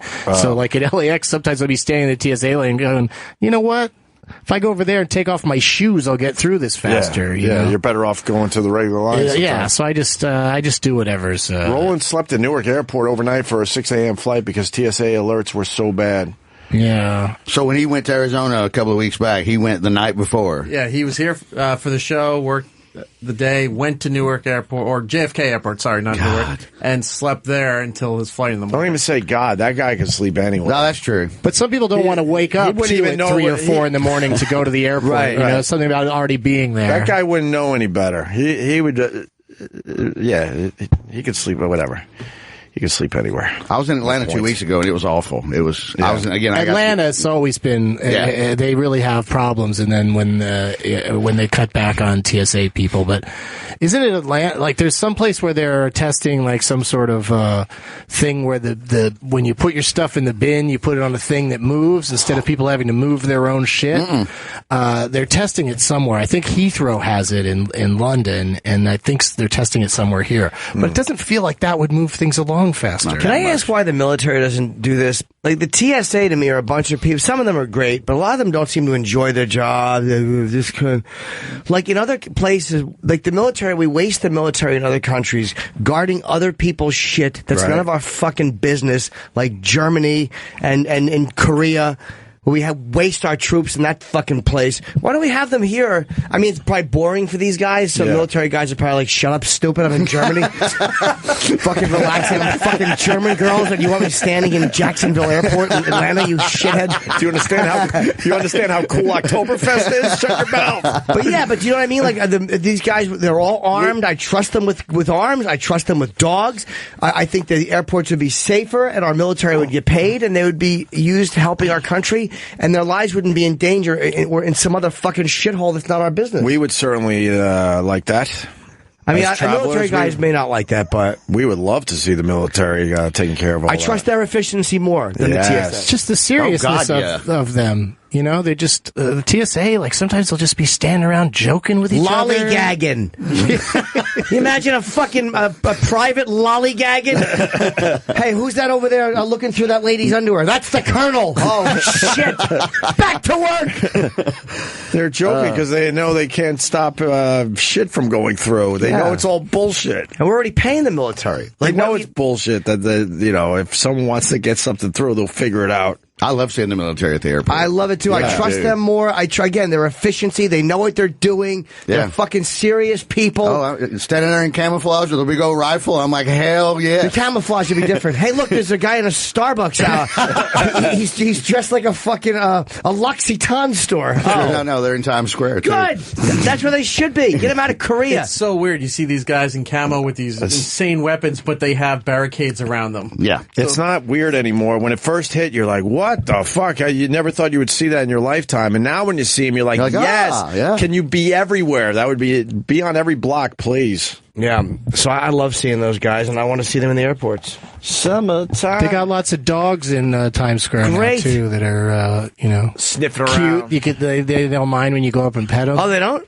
I thought they hated that. I saw people petting one of the dogs yesterday. Maybe they're trying to make it a friendlier approach because in the airports, I want dogs. I love when dogs are not for drugs. I don't care if somebody has coke in their asshole, but for explosives. How about you get explosive sniffing dogs and you save us all a shitload of time? Yeah. Instead of some guy standing there wondering what time he gets to go on break and take a dump, you have a dog who has zero fucking, they have zero interest either way. Cares. They want to smell a bomb because they get a treat, so they're going to do a good job on your luggage, on your crotch. Your asshole. Everywhere. They have no problem sniffing around. Yeah. He's put up there. Do you remember when Ralphie May got busted for petting the cop dog? Petting that I don't remember. Yeah, he just went right up to he was so high, he went up and just started petting the dog. And didn't the guy say, the guy must have said something to him first. I'm going to guess. So they just busted him? No, what happened, because Ralphie loves animals, he went over and he said, "Can I pet the dog?" And they said yes. So when he's petting the dog sits down to let the officer know that there's something. That weed is right there, yeah. So when he's petting the dog just sat down, and then they asked to, could they check Ralphie? And then they caught him with a bunch of potters. I bet you they catch people like that a lot. Yeah, you forget. Because they're just fucked up and they just like dogs. The LAX, I got off of the plane recently, and they had, just right in the middle of the concourse, they had like a dozen dogs that all had little red vests on, and each one had a person holding them. Oh, then you realize they were Dangerfield's waiters. Wow. Going back. It's just a giant comfort thing. Like whether you're waiting for your flight or just got off your flight, there's all these dogs you could just go over and pet them. Well, like a therapy at dog LAX. situation at LAX. Yeah, you know how people always have their their service dogs, there's comfort animal. But this was like just for anybody, just go up, and I was like, I hope this happens more. That's nice. I liked it. That's really cool. When I fly, I go get the massage at the airport. You go to the express spa? Yes. You're in the middle of everybody, but I don't give a fuck. You don't care if it's a guy or a girl that does it? I kind of care, but it's weird to say. But I will take. I need a lady. But I will take a guy. Yeah, when you gotta come, you gotta come. I mean, I will take a guy if a woman's not involved, available. That place where you put your face, I put my dick in there once. I didn't know. Place where you put your face. So many thoughts came to mind. A hiney. The business end of a shotgun. Those massage chairs are awesome. They got that chair figured out. Yeah, it's not bad. You'd rather lay down, but I mean, that chair is all right. Yeah. And it'll kill an hour before your flight. And nicely. Yeah, it's a good thing when they have that. All right. Jim Norton's got a whole bunch of dates up on jimnorton.com. A whole bunch of new cities have been added. Yes. I'm going the 11th, which is next Friday. Not tomorrow, but next Friday. I'm going to be in West Hampton, New York. West Hampton Performing Arts Center. Next Saturday, Jimmy. Is it Saturday? Yeah. Oh, okay. And then so it's Friday this whole time. And then I got a bunch of stuff. Fargo. I'm doing Atlanta finally. Orlando. Coming out of Edmond, Oklahoma. My first time in Oklahoma. Tickets are selling very well there. So, bunch of places. Other cities in Oklahoma too, though, right? Only that one. Just Edmond? Yeah. For some reason, that was the way it would be. They had to route this a certain way. I didn't just have, I had to be within a certain time frame. And I also got, I'm doing Ontario in September, Toronto. I got Pittsburgh, I got Columbus, Minneapolis, a whole bunch of places. Damn, very good. And Vic. All but in Albuquerque. Vic's going on vacation. I'm going on vacation. Where are you going? I'm going on vacation. I'm going to go see my girl and maybe try to get in one of the finals games. I'm going to Cleveland. Okay. That's good. I can't wait for tonight. You're going on vacation to Cleveland. When you land, someone's going to go, you're the first one to ever do this. I know. That's right. No, I got the key to the city and everything. They're very excited. LeBron James is going to pick you up. I've seen his Kia. Vic enjoys his time up there. So, no, I always have a really good time. Dude, I love Cleveland. Fucking meatiest pussies on the planet. It says that on the sign. Cleveland pussy their slogan is the best. Nothing better than a fucking Cleveland vagina. That's what the Chamber of Commerce endorses that comment. Dude, I'm telling you. What is that about? It's a little too cold up there? I don't know. I have no idea. Nature just gave them great pussies. I was going to go evolution, yes. I was going to go his theory. You need something to stop that wind from a Great Lake blow your hair. So when you're laying there, your big meaty vagina stops the wind. It's like a levee on your fucking crotch. A wind levee. A wind levee. You think vagina. You think LeBron's got this year? I don't know. I'm just glad that he's got a full fucking team. That's what everybody wants to see, right? Full team. They were down to 7 guys last year. Last year was really tough, but this year they got everybody healthy. They were up 2-1 last year before losing 3 in a row. Everybody, I don't know how many people remember that. Who's in the finals this year? Golden State and it's a Cleveland. Rematch of last year, but Cleveland has a very healthy team. Man, I can't wait. You watched the finals there, Doug? No interest.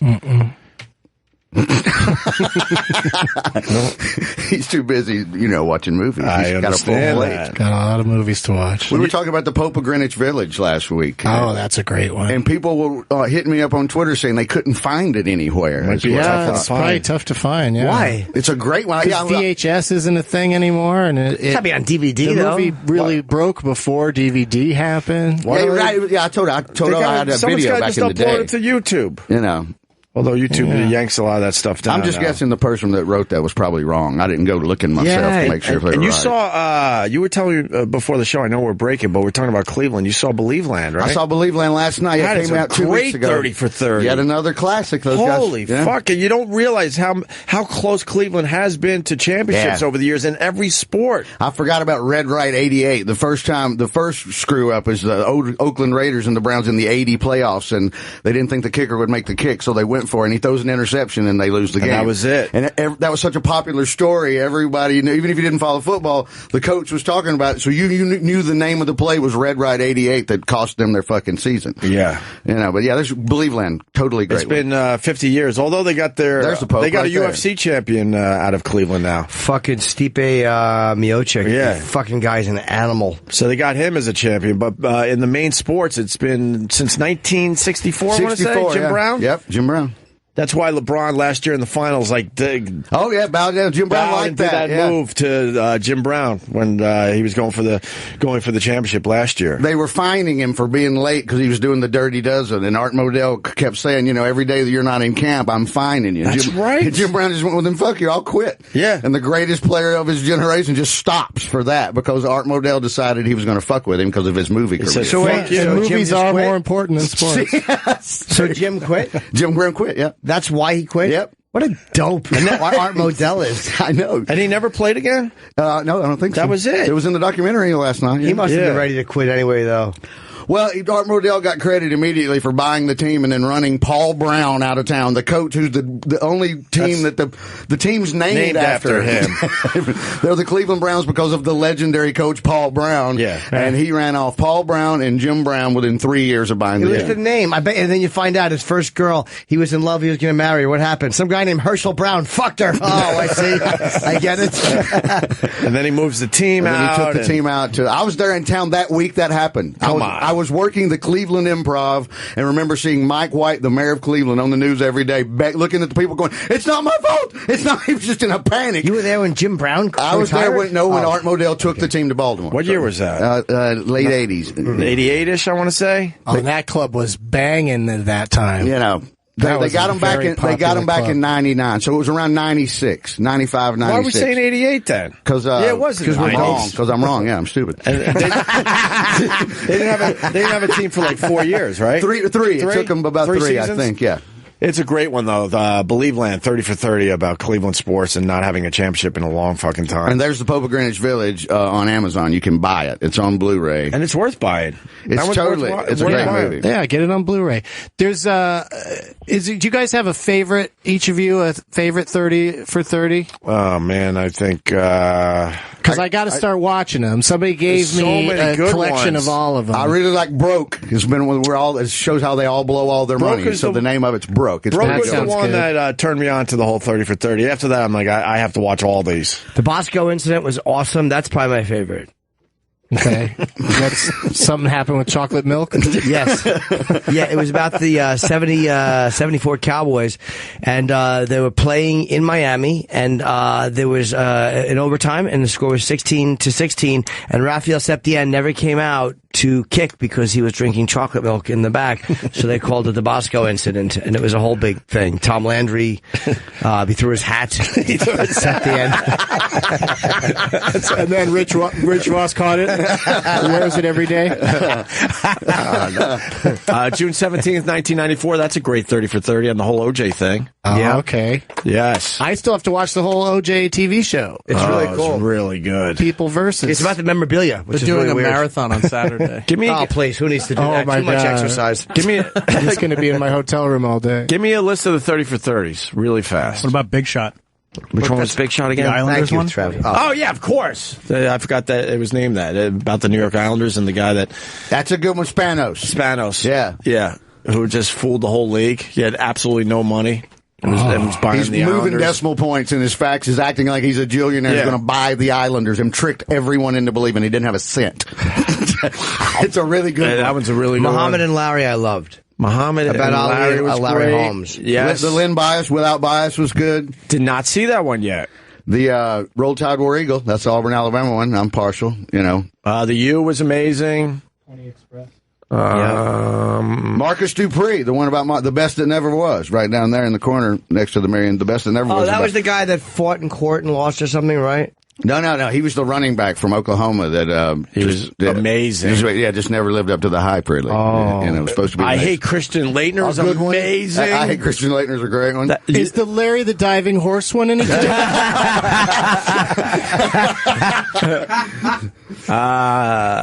Yeah. Yeah, Gorge for dinner. That was good. The one on Bo Jackson is amazing. Yes, the Bo Jackson's outstanding. There's You don't know I'm starting to see that there's a lot I haven't seen. Yeah, There's you a lot gotta of get these I into have it, not man. seen. Did you see the band played on? Yes, that That's one a is great one. great. Yeah, a bunch of dopes. They The lost Titanic? They lost their team, but the band said, "Fuck that, we're going to continue." I know, what assholes. Get out of the road, please. Playing a bunch of It was really sad. 'cause fight win songs. Yeah, they're standing on the shoulder, there's traffic beeping at them. every parade in town, they would show up. It was really sad because that's all those guys had. That would be, most The of band these sound played like on they is would make really, a great movie. really good. I saw the Magic Moment very recently with Shaq and the Penny. Orlando Magic. Oh, I saw Four Falls of Buffalo like 2 weeks ago. That was really good. That was excellent. 4 Falls! I remember that. They were forcing too many shots of Niagara Falls in that one, though. And they're about 60 minutes long each, or roughly? All over the place. Yeah, some of them are 2 hours, some of them are only an hour. Then they got, what is it called, Travis? They got 30 for 30 shorts or whatever, Yeah. the really quick ones. Those are online. What are they called again, though? That's 30 for 30 It is, shorts. okay, it is called 30 for 30 shorts. Yeah, they're really quick and they're all over YouTube if you're interested because they realize, all right, we don't need to do a long Right, version yeah, of this. sometimes, yeah, it's just the story just doesn't Let's lend just itself. get this done. I love, every time I watch it, I love the HBO Sports. I love the Bryant Gumbel show. Yeah. Real sports. Real sports, because they don't. Almost every segment at some point I tear up because it's always. It's great. It's one of my favorite shows. Yeah. Super emotional shit. But there you have It's it. either sad or happy. Yeah, they found some great. There's some of the greatest things I've ever seen on Real Sports. Yeah, it's an amazing show. You ever see Rudy? Let's go to break. I'm seeing it this Saturday at the Limestone Comedy Festival in Bloomington, Indiana. We're going to do a interruption of it. Where you get to talk to. I'd love we to talk do that. through it. Yeah, you got to do one sometimes. There's a Alamo Draft House is opening up in Brooklyn, and Let's do Caligula. I'll do them there. Yes, That'd be great. yeah. I'll just set it up for you, Jim, and I'll skip that one. You could just be Jim. Come see Jim Norton talk through Caligula. So I would actually pay for that. So besides being on vacation for a week in Cleveland and maybe going to the finals, anything else going on? No, I'm just chilling around the city here. Or come to Gotham or the comic strip or the cellar. I'm And live working- from Lou's Cruise live on, from Lou's Cruise. on iTunes. Download that. That gives Vic a little money. Do I have your number? Phone number? Yeah. Okay. I'm pretty sure. No, in our Do I have your sports number? rivalry. Do you know what I'm up to? So you're in here for sure. I didn't forget, Doug. We'll do it after the break. Doug texted me yesterday about how we got to talk about the blind man at the fucking drive-thru. Yeah, McDonald's wouldn't serve him. Yeah, and it's he's a good suing story. them over it. He is super pissed off. Yeah. And also Johnny Depp. Johnny Depp. Also is mad at McDonald's Yes, he is. Yes, he is. for beating up his girlfriend. And Jimmy's wife. And an update on Jimmy's Superfly Snuka. Okay. Ooh, I used to love him. Okay. Great tease. A lot of teasing. stuff coming up. Just listen if you fucking want to. You're right, Doug. More with Opie and Jim. And Doug Benson.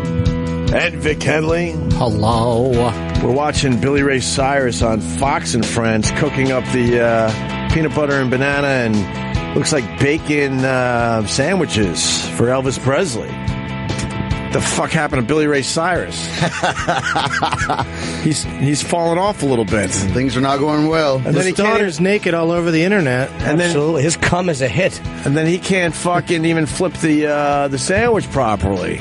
He had one job and he didn't flip it right. Wow, what is she doing? My God. I didn't know she was this naked. I didn't either, Doug. That's exactly what I was about to say. Is that really her? I know she had her box out all the time. That's lovely. She's all in now. She don't give a fuck. I love her. She was teasing it for a while. Now she's like, That's her? Yeah. Oh, yeah. Oh, my God. Look at her little hiney. Oh, my God. Look at the little tan lines. Imagine seeing that on the beach and just kissing those butt cheeks. Mm-hmm. She is all right I would with give being them a naked. smooch. All right, that one's fake. That one's fake. Yeah. Okay. She wouldn't be. She got all happy about how wide she's spreading it. Yeah, I don't think she's, gone that far yet. She looks like Doug Stanhope in that one in the water. Look at the one in the water, her face. Where? One of them. We just had it. It was 2 pictures ago. She looks like Stanhope. Right there? Yes. Yes. I don't see it. I don't see it. In the middle of the face, she looks like Stanhope. Oh, we gotta look at her face. Not the body. I was looking at the body. What we're going to do after the break? Oh, yeah, the blind story, I guess. Do we still have that from The blind yesterday, Travis? item? The blind item. You got a guy suing, is it McDonald's or Burger King? McDonald's. What part of the world is this in? I don't know. Where is this guy doing this? I should have grabbed the story while we had that Because we've all long drunkenly break. walked up to the drive-thru lane at a fast food place and they refuse to serve you because you're not in a car. But that's stupid. If there's no cars, who gives a fuck? Because a car could come along and then that would be a problem? you're in trouble. Yeah. You know, Now they you're get in traffic. sued. And if you get hit, they would sue you. You'd sue them. They'd sue everybody. It'd be a big mess. But it's still frustrating. Because, just because you don't have a car, you don't have the right to have McDonald's late at night. I was going to guess, before looking at the state, I was going to guess this has got to be in the South, and it is Louisiana. There you go. So this is a southern thing. Chicken steak. Blind breakfast Louisiana man sandwich. is suing McDonald's because he says the fast food chain late night drive-through policy discriminates against people who are visually impaired. But why does he deserve money for that? Well, because he wants his McDonald's, and you can't walk in at certain hours, but they'll still do the drive-through. Yeah, but you know what I mean? Like, why should he be compensated? But I think that guy has a case. It's like, look, I still want my fucking McDonald's, but, I cannot be driving a car. Why is he up so late? Exactly. He could pretend it's nighttime in the daytime. He thinks it's noon. Fucking idea. I thought it was lunch. Yeah. According to court documents, Scott Maggi, it looks like, of blah, blah, blah, blah, blah, Louisiana, was laughed at and refused service when he tried to order food from the drive-thru window during McDonald's late-night hours in August of 2015. He felt ashamed following the incident and noted that it was not the first time the chain denied him service. He's looking for a lawsuit. Yep. He's looking for a payday, this guy. Come on. Yeah, why would you go back if they've already denied you During the late-night hours, many McDonald's locations closed the main dining rooms, well, we said this, and only served food through the drive-thru windows. That's what all the fast food places do these days. According to the suit, McDonald's policy not to serve pedestrians through the drive-thru window denies service to those who are unable to drive. But it's a safety issue. Right, but also, how did he get there? Ride in the passenger seat of a car of someone that drives you places. He probably walked. He left Sunday. 3 days later, he gets there. Now, this is Metairie. Metairie is one of the suburbs of New Orleans, and that's great. It's high factor. He tried high factor, according to Vic Henley. In Metairie. And they said he tried to fool them because he went like, meh, meh. And they're like, sir, but you're making that noise with your mouth. You're yelling vroom doesn't make you a car. The drive-thru windows lack any meaningful accommodation for the blind. I mean, tough. But how much do you want us to do for blind people? Right. What do you want us to? I'm sorry. We gave you the bumpy bumps on the side of the streets. You can bring crossing. your fucking dogs all over the place, you fucking lucky ducks. Because McDonald's does not permit pedestrians to order from its drive-thru windows, the blind are totally precluded from it. Oh, God. Cool. I think they need to stop these drive-thru windows then. There you go. How about a lawsuit to stop the drive-thru windows? That's what's coming next. I mean, if you could drive... Walk in If only. you're blind and you could drive through the drive-thru, then they'll serve you. It's for cars. Maybe get a bike. Well, how about get a friend? So, that was Doug's suggestion. Have someone drive you. One friend. Yeah. Hire a cab. Friend. Cab, yeah. Have Get a a cab, taxi. Have a cab drive at it the opposite way so you could talk, to the speaker. Yeah, a taxi can do it. Sucks that he's blind, but this guy's looking for a payday. Yeah, exactly. He absolutely is looking for a payday. You can't get any money. You can't. under federal law, you can't get money when you sue under the Americans with Disabilities Act. Oh, you can only look hope at that McDonald's changes their. You can only get relief. He can't personally get But money. it's a safety issue. They're not going to change it just because, they're not going to suddenly just make exceptions for blind people. I didn't realize that. How much you want to bet they're going to make exceptions? I don't think they will. They'll have another window that you can walk up to. I guarantee they're going to have to change their shit now. No way. They made for lawsuit reasons. No way. I say way. Millions of restaurants adding a window so that a blind guy might come by. Unfortunately, this is going to take a year, but I'm going to put a note on my phone. Make a note to yourself. I'm going to be texting you a year from now. Talk about how right you were. It would be for anyone. They wouldn't just be for blind people. They would say it's a walk-up window for people who are too drunk to drive. I guarantee they're now going to do where this, are they going Doug. to put that? They'll figure it out. On the roof. And up with a ladder. They'll figure it out. No, they won't. They will have That a way will where not you happen. can now walk up. It's safe from the drive-thru, close to the They're drive-thru. more likely to just stay open 24 hours and let you walk in if you want to walk in. Because that's the weird part. It's like if they're serving food out the window, why can't people be inside this store? Afraid of getting robbed. I guess, but they could get robbed at the drive-thru It's too. a booth that's extended. The cars go in the front of the booth. On the side of the booth is another way where you can order with the sidewalk and a nice, safe gate protecting you from the cars. There's no way that's going to happen. A year from now, There's I'm texting no way you it's gonna and happen. I'm going to fucking text the article and go, It took face. McDonald's 20 years to figure out how to be able to make breakfast all day. That's true. And there was talk, they were talking about how they were going to do it since 1984 or 5, no, not 90 something. They were talking about, how the McDonald's kitchens can't make breakfast and burgers at the same time because of the way the kitchens are set up. But someone finally brought that up, and everyone looked at that guy and said, fuck, that's brilliant. Is it finally all day? Because I would go into a place looking for a burger at 1 o'clock, and they'd be like, now we're serving pancakes now. And I'd be like, I'm coming home from a gig. I don't want pancakes. Who wants... Yes.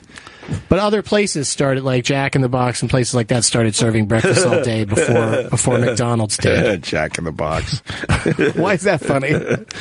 Jacking off. In the box? In a box. Oh, I thought of the boy named Jack put in a box. I thought of it metaphorically.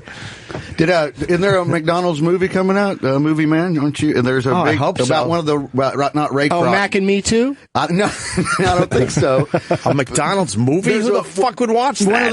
It's about it's Ray Kroc is the one brother, and then it's the other guy. Oh yeah. It's called. There it is, right there. The founder. And what? They had problems. It's Michael Keaton. What's the story? Yes, Michael Keaton plays Ray Kroc. Or Ronald, the other one. I think he plays the brother. Oh, okay. And what's the deal? Just how they got their shit together? Is the Kroc family rich? Yes. They do okay. The answer's not a yes. It's a yes. But it's supposed to be like back-to-back another Birdman for Keaton. It's supposed to be another Oscar-nominated. Good for him. It's supposed to be something worth seeing. It's a Weinstein Brothers film. Let's so see. There you go. We're not going to watch another trailer. Let's watch for a second. Love the Michael Keaton resurgence. Watching the trailer yesterday was a huge bust. What would you watch a trailer for yesterday? I don't even remember. Boring, the movie. The Family Fang. It was Rich Voss's idea. No, it wasn't a bad idea, but the trailer was like whatever. He was talking about how funny the movie was, and the trailer wasn't particularly funny, but it looked good. Hey, how bad is... I got a question for you, then. We can play the trailer, and we also got... whatever. The Ghostbusters. They're saying this is going to be just a piece of shit movie. And the trailer's getting killed. I feel like a lot of people that are angry about it are, it's kind of sad that they're upset that the silly movie has been remade, but with women. Like that, it feels like they're angry at the idea of women playing all the Ghostbusters. But then you deeper dive into it, and it's. I was talking to Eric Nagel about this yesterday. Yeah, he raised his hand, so he wants in. Yeah, jump in. I'm just quoting him. Let's call back. Thank you. They the first couple minutes of the show today. They don't acknowledge the movie doesn't acknowledge that the other Ghostbusters existed. Like it's a telling the story like these 4 women decided to become Ghostbusters. Well, why is that bad? Who cares? Exactly. But they didn't acknowledge that a Stay Puft I'm Ghost saying Man. why people are upset about it. I'm not upset about that. I don't need continuity. If the movie's good with the broads, then so be it. It's about hunting ghosts. If the movie sucks because it's just a bad movie, then I hear you. Yeah, but if I think the movie will be all right. Eric? Dan Aykroyd tweeted something about how much he loves it. Yeah, Dan Aykroyd's a sellout with this whole entire movie. Oh, shit. There's one thing you want in a ghost movie, it's integrity. Go ahead, E-Rock. Well, first the Ghostbusters stunk. The initial movie trailer. Oh, you didn't even like it? No, I didn't like it. You're the only one, Jim. I saw it recently. I didn't think it held up too. It doesn't hold up. I don't think it held up. Of course it does. Oh, go fuck yourself. I didn't like it. I didn't like it. Even back then. Ghostbusters 2 is well liked. I love Ghostbusters 2, and everybody else hates it. Yeah, I think it's great. The guy, the Peter McNichol's great in it. He's awesome in it. It didn't make me laugh once. Ghostbusters. I'm just saying. I didn't. Look, they're all great. When it came out in the 80s, gave a fuck. You were a young man sitting there. Shit. You weren't singing along with Ray Parker Jr. The music was pretty corny. I have to say. He got sued. Who are you going to call? Who got sued on that one? I forget now. Ray Parker He got sued fucking by Huey Lewis. Huey Lewis sued Ray Parker Jr. Okay, yeah. nice. And that stupid, terrible graphics and the giant marshmallow guy on it. It never made me laugh once, that fuck. Show me a scene from Ghostbusters. Any scene. Oh, boy. Well, that's just, Yeah, moment. you better find a really good one. Eric, what were you going to say as you find that scene? When the trailer came out, it's rated the worst trailer in the history of YouTube. Right. Worst trailer ever. Trailer ever. But I think that's because people are being dicks because they want... Here's the problem. Well, there's a bunch of things going on. Here's the problem. When the trailer came out, they acknowledged that the Ghostbusters franchise existed in the 80s. And then they're saying, but now it doesn't exist anymore because this is a brand new origin story and they're not acknowledging the older Ghostbusters franchise that happened. Why should they? Why put it in the trailer? That's why people got pissed off. Wasn't Aykroyd in the film? He was in the UK trailer that came out like 2 days ago. The most recent one, yeah. And that's later on. All the Ghostbusters are back in this movie, but they're different characters. They're not playing they're not. The living ones are. They're doing cameos as other people. Yes, it's just weird. It's a weird approach. Hey, that is strange. So they're in the movie, but they're not being acknowledged as actual Ghostbusters from back in the day. They're just regular other characters. Can you find the scene from Ghostbusters from the beginning of the movie where Bill Murray is testing the girl and the guy and he's electrocuting the guy? That's a fucking classic scene. Funny. If Jim doesn't think there's anything funny in that, then he's right. It's not a funny movie.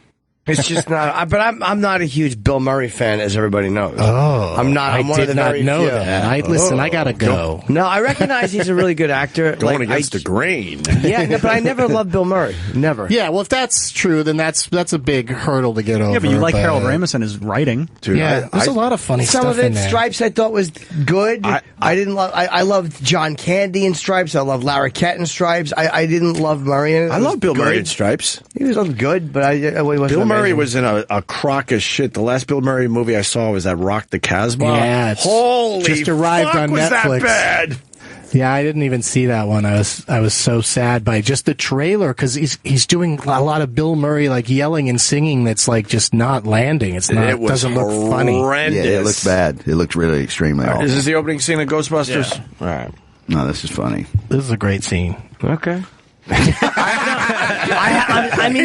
saying that seriously. I haven't seen it in years. We're not going to win him over, Doug. I haven't seen this in years. I can't. It's already no audio, and we're well into it. How about some audio, Europe? I thought it had audio. Yeah, there's no audio. What's going on with that? Get around copyright. Oh yeah, maybe that's how you keep it up on the YouTube. Yeah. Oh, is audio free? You can get away with it. I don't know. They reverse the video. They take the audio out. They fool around a little bit. YouTube has dumb rules. Jimmy won't hate that scene, but he also won't love it. If he doesn't like Bill Murray, then I don't hate Bill Murray, though. I didn't say you hate. You know what I'm saying? Yeah. It's one of my things. I hear you. I'm just like, yeah. I hear you. I feel that way about who are your comedy heroes? My comedy heroes? Yeah, name one. Heinrich Himmler. I don't like. He never made me laugh. Mengele. Yeah, well, Mengele did a lot for the comedy team. What about Mel Brooks movies? Yes. Like Blazing Saddles, Young Frankenstein.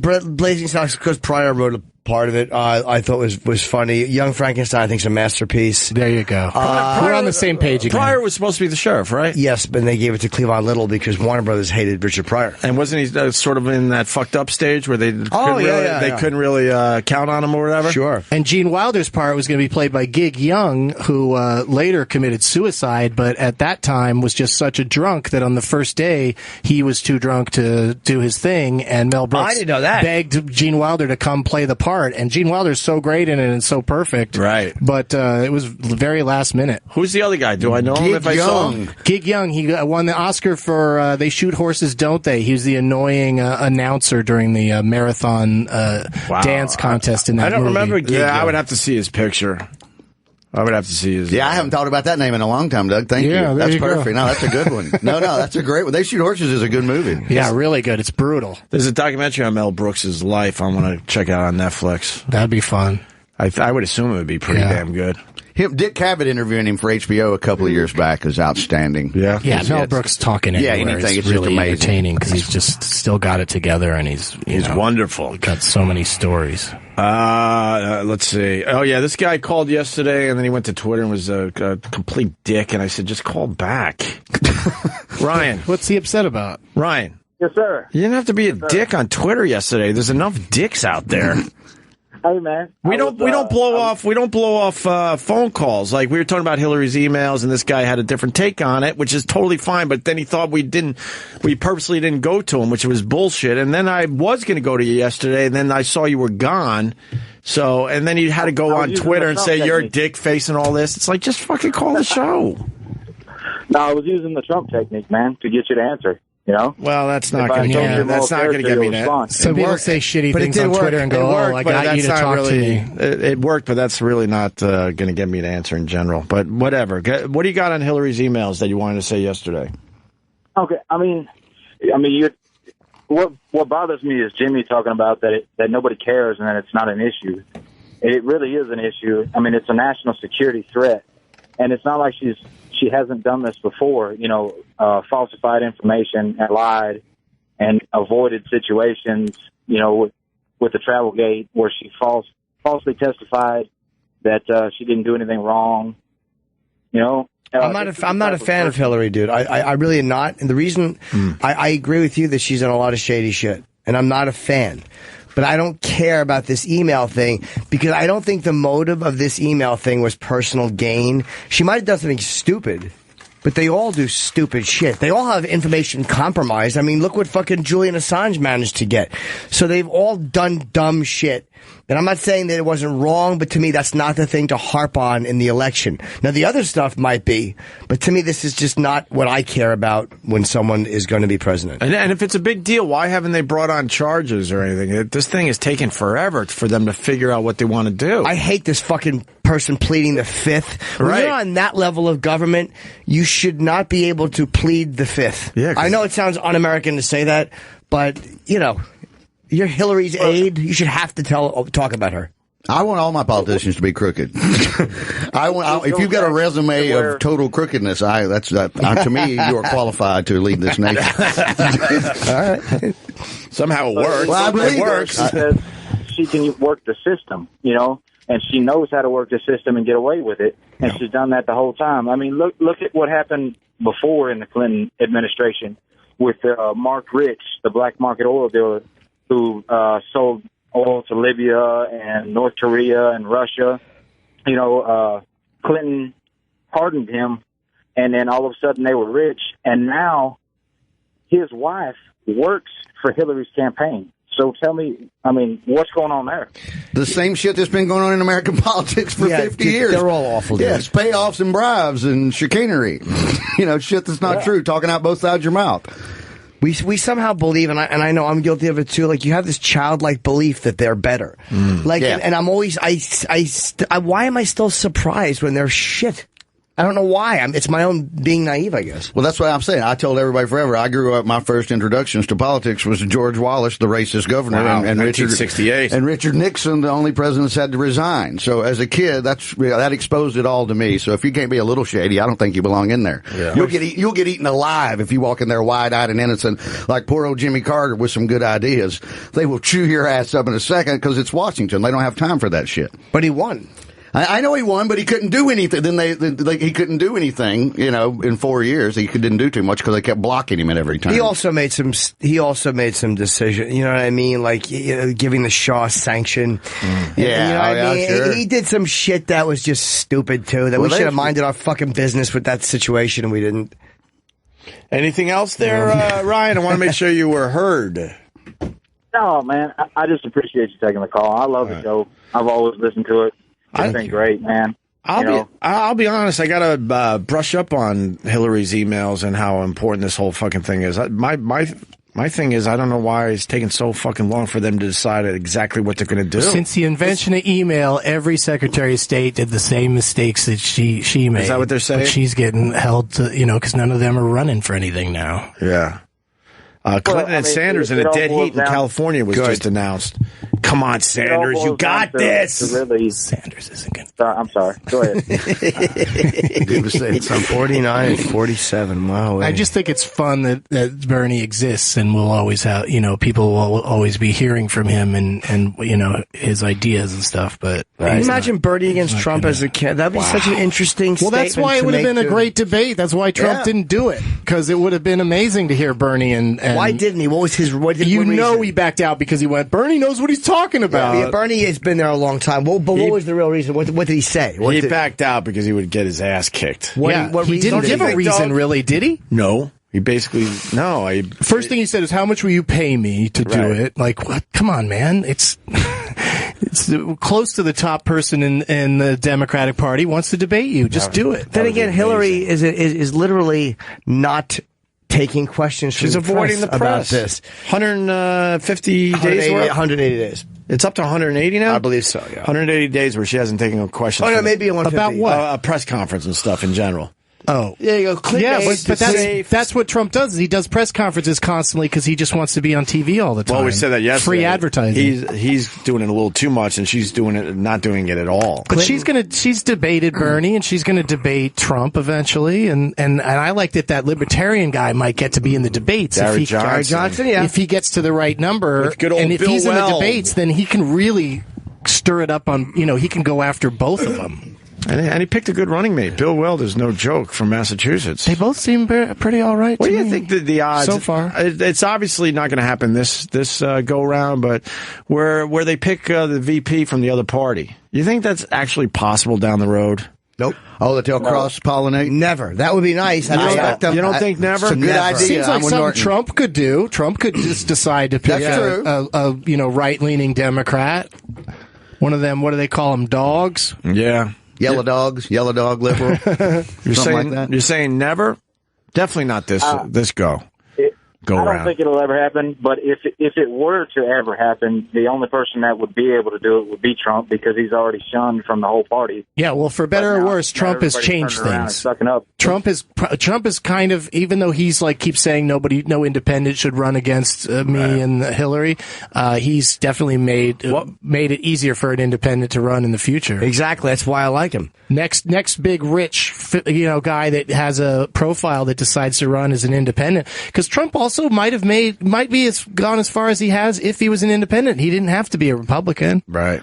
He just picked that because he's an opportunist. What do you think would happen if Trump picked Sanders?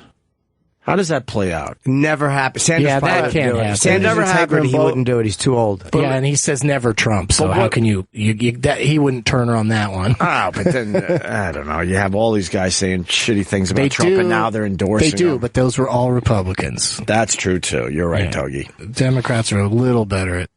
All right. But not much, I mean. No, they're no better. Hillary and Obama became best friends after they trashed each other for months, and when they were running against each other. But Trump picking Sanders, that just blows up his chance of being president? It just fucks it up too much, you think? I think there's too much disparity between their viewpoints. It seems like. It just seems like there's nowhere and that's what makes it tough in the game. Exactly. But then what would Hillary do? She would win the election because he picked Sanders? Is Hillary going to pick Elizabeth Warren and go all female all the time? I hope old fucking tiny tooth McGillicuddy gets fucking picked. That fucking tight toothed idiot lady. Haley? Nikki Haley? I hate her. She talks her teeth like that. She's the worst. The governor of South Carolina, Nikki Haley? Fucking her teeth. I know she's a... Watch her when she cheese the worst. This lady, yeah. She keeps her teeth together when she talks. I know. Yeah, she's fucking horrendous. I don't like her at all because I was doing a gig and she got up and left.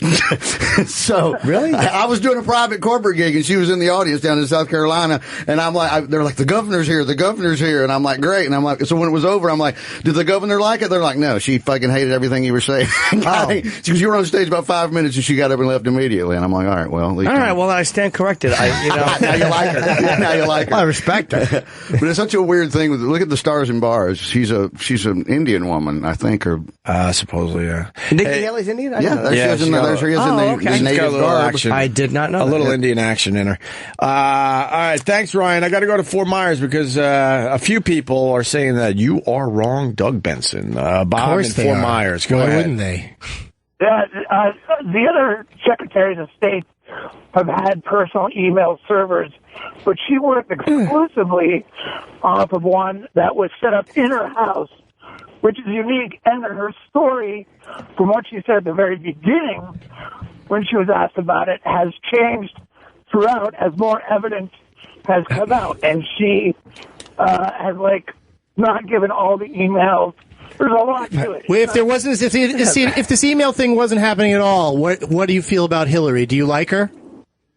No, and I don't. Of course like not. Trump either. Yeah, that's why you're harping on it, is because you don't like Hillary. Sorry. I hate Trump. I don't like Hillary. I like Gary Johnson.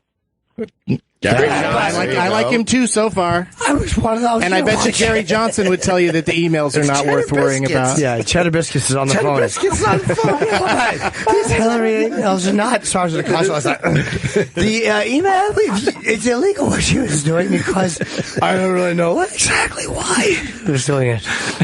You might want to take a sip of water. So. Yeah, easy C to the B. He's just, he's like me. He's got dry mouth. I've been outside for 15 straight days without water. Do you get a lot of dry mouth in the pot? Yeah, that's one of the things that happens. All right, Bob. Are you making fun of my voice? No, we wouldn't do We're that. talking about somebody else that called in earlier. No, Cheddar. Oh, this is a safe space here, sir. You're all right with us. Cheddar Biscuits. We're at a concert last night. It's Tim Kirkjian from ESPN. Oh, God, that's a good reference. All right, there's an ops guy. You always take a phone call from a special ops guy. Thank you to Bob. Let's go to Steve in Connecticut. Steve, go ahead. Good morning, guys. Good How morning. you doing today? All right. All right, so listen, Doug, or Jimmy, or whomever. Don't care. Cheddar. It's a lot of voices. Vic is the only one that stands out. If you don't care about this issue, I want to change that. I'm not saying we don't care. Well, Jimmy says he doesn't really care. I just feel like I don't know shit about it. Bernie doesn't care. And he's trying to, all he wants to do is take down Hillary, and he doesn't care. Okay, I could care less about politics for the most part. Okay. So let me just give you perspective. Mm-hmm. As somebody that's operated overseas, Afghanistan, other parts of the Middle East, shouldn't I be able to serve with the full knowledge that everybody's going to do everything they can to protect my identity, protect my name, protect my travel, protect my family, protect everything? Sure. Yes. So that's why we go through very, very stringent standards of how we handle classified information. She's at the top of the food chain when it comes to the person that's sort of seeing things across Department of Defense, State Department, politics, etc. Okay. So the fact that she went out of her way to ignore what she knew was right, she went out of her way because she knows better. She doesn't care, is my opinion, if lives are put at risk by her conduct, or is just so apathetic to it, she doesn't care. I said this yesterday. Old people don't understand the internet. Hillary was already old and not internet savvy when she became Secretary of State. And I agree with that 100%, which is why there's these really simple things put in place, like here's your phone that you use if you're talking about information that's important. Here's our server guy.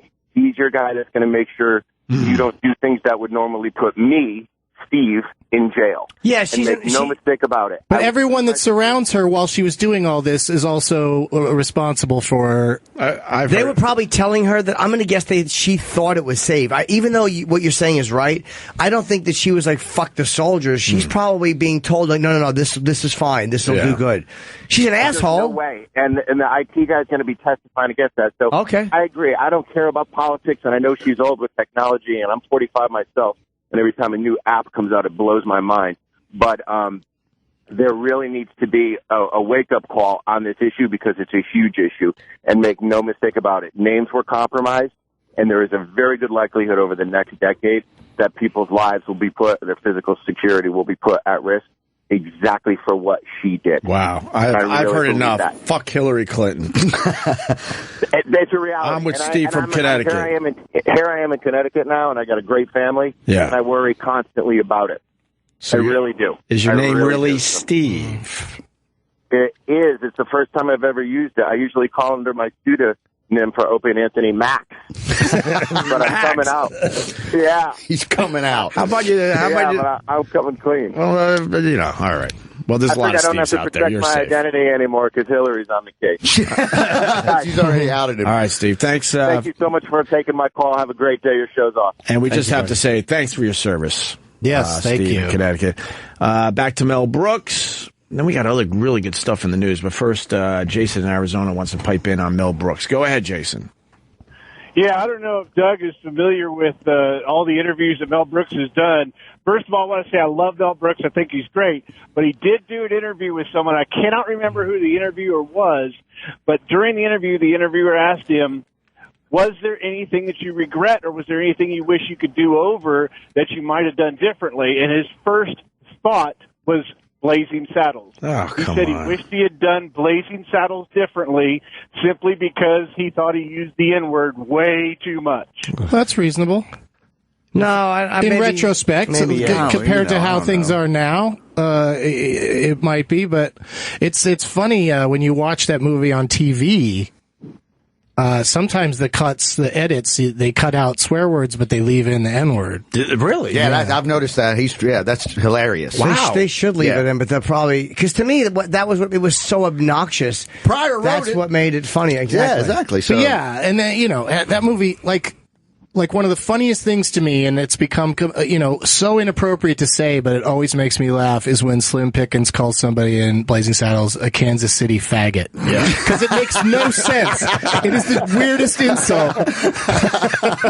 No, he's saying he's such a fancy guy. He must be from Kansas City. Yeah, but that's just so, it's just so funny in a modern movie to hear somebody say something so wrong and also just odd. It's bad enough to be called a faggot, but you never want to be called a Kansas City faggot. I don't even want to be called a Kansas City resident. Much less Wait, you don't have any dates coming up there? I was going to say. I thought he was going to apologize for not having an ending to that movie. Yeah, it was That's kind what of he a cop-out ending. for. But it was, it was cop out. They ended in a cafeteria. Well, it was what?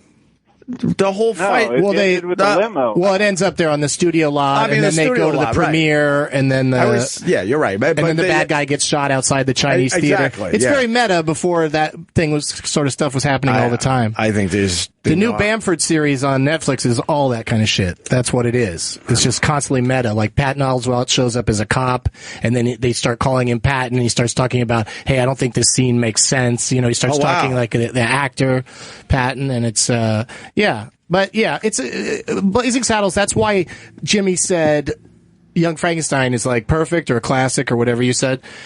That one really is just an amazing, perfect movie. They barely wink at the camera. They just tell the story with lots of jokes, and it's really well done. Right. Gene Hackman is awesome in that. Yeah, the blind guy. Oh, fabulous. People are always blown away when they find out that he was the blind guy in Young Frankenstein. That makeup on and stuff. That toast. Yeah, when he smashes the whole mug out of his hand, and the look on Peter Boyle's face when he's just holding a handle. He just shakes his head like you cock. It's my favorite, hands down, of all of them. It is hands down. Young Frankenstein. It's my favorite one of all of them. The Frankenstein monster in that movie is very similar to the gorilla in that enclosure. You know, like he's trying to be nice to the little girl, but when they get on the teeter-totter, right, he launches her, and she probably could die, so they probably would have had to shoot him, not tranquilize him.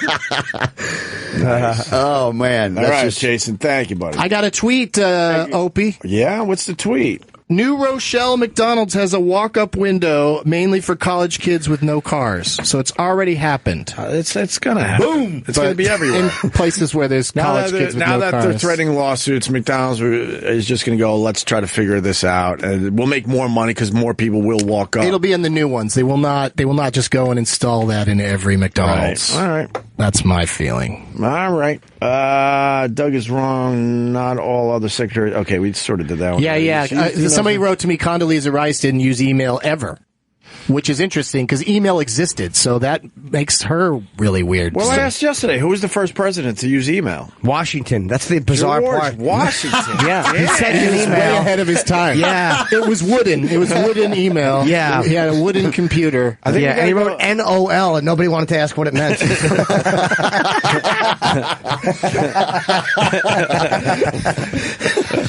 Nice. I would go with Bush Sr., right? The old man? If we need an answer. They think it was him because he wrote, "My son's a dud," and it came from the White House. He didn't sign it, though. You're not sure. Sign it, yeah. He didn't put his name on it. That would be my guess if we really needed an answer. 88 would have been 88 to 92. 92 is 92. Then you got Clinton for 8 years, starting in 92. Colin Powell, I guess he didn't do it right either. I mean, it's email. It's a fucking came out of nowhere. It's this crazy thing. Yeah. Yeah, I would say mid-90s, not even 88, no way. No way 88. I'd say Gore early. Clinton sent one email in his entire presidency, so he might have been the first one. Really? Yeah, I believe it was one. He doesn't email. Because, again, these guys don't want anything that is so completely traceable. Like, there's no denying what you wrote in an email. Right. And, phone calls can be kind of, like, vague or recalled differently or lied about. There's no lying about what's written in the email. Well, they were taping a lot of phone calls in that White House over the years. They did tape everything, so maybe I'm wrong. But Clinton LBJ enjoyed a good taping of a phone call. Well, maybe it's not for that reason. Maybe certainly Nixon. Maybe it's because they felt that someone else could interpret it or read it. Yeah, it could be a security issue because I remember it was a big deal because Obama wanted a BlackBerry when he first got into office, and they had to create a special phone for him because he was going to be the first president that was like a smartphone president. He has his own BlackBerry. Yeah, his own BlackBerry. BlackBerry. His own BlackBerry system.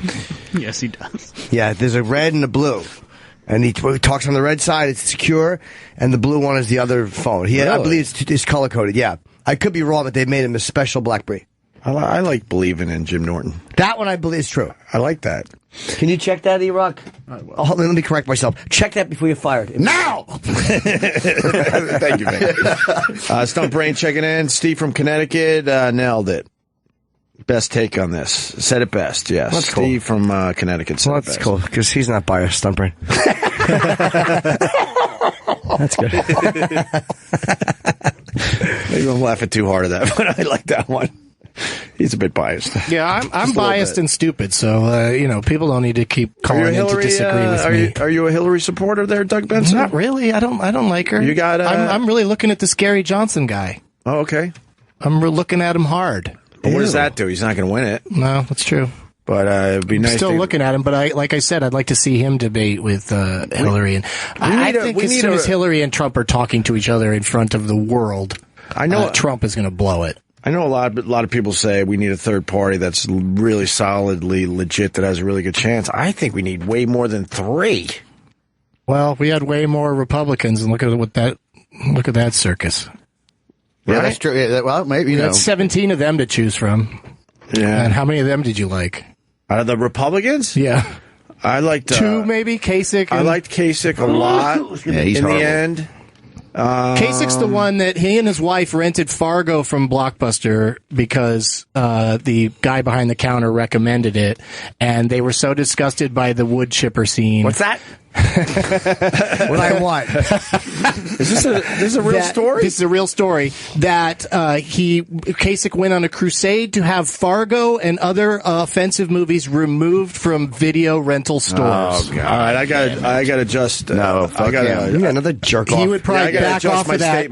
Fuck John Kasich. He would probably back off of that now if asked about it, but nobody even asked him about it. But that's a true, real known thing about him. That's something I read somewhere, or I had a dream.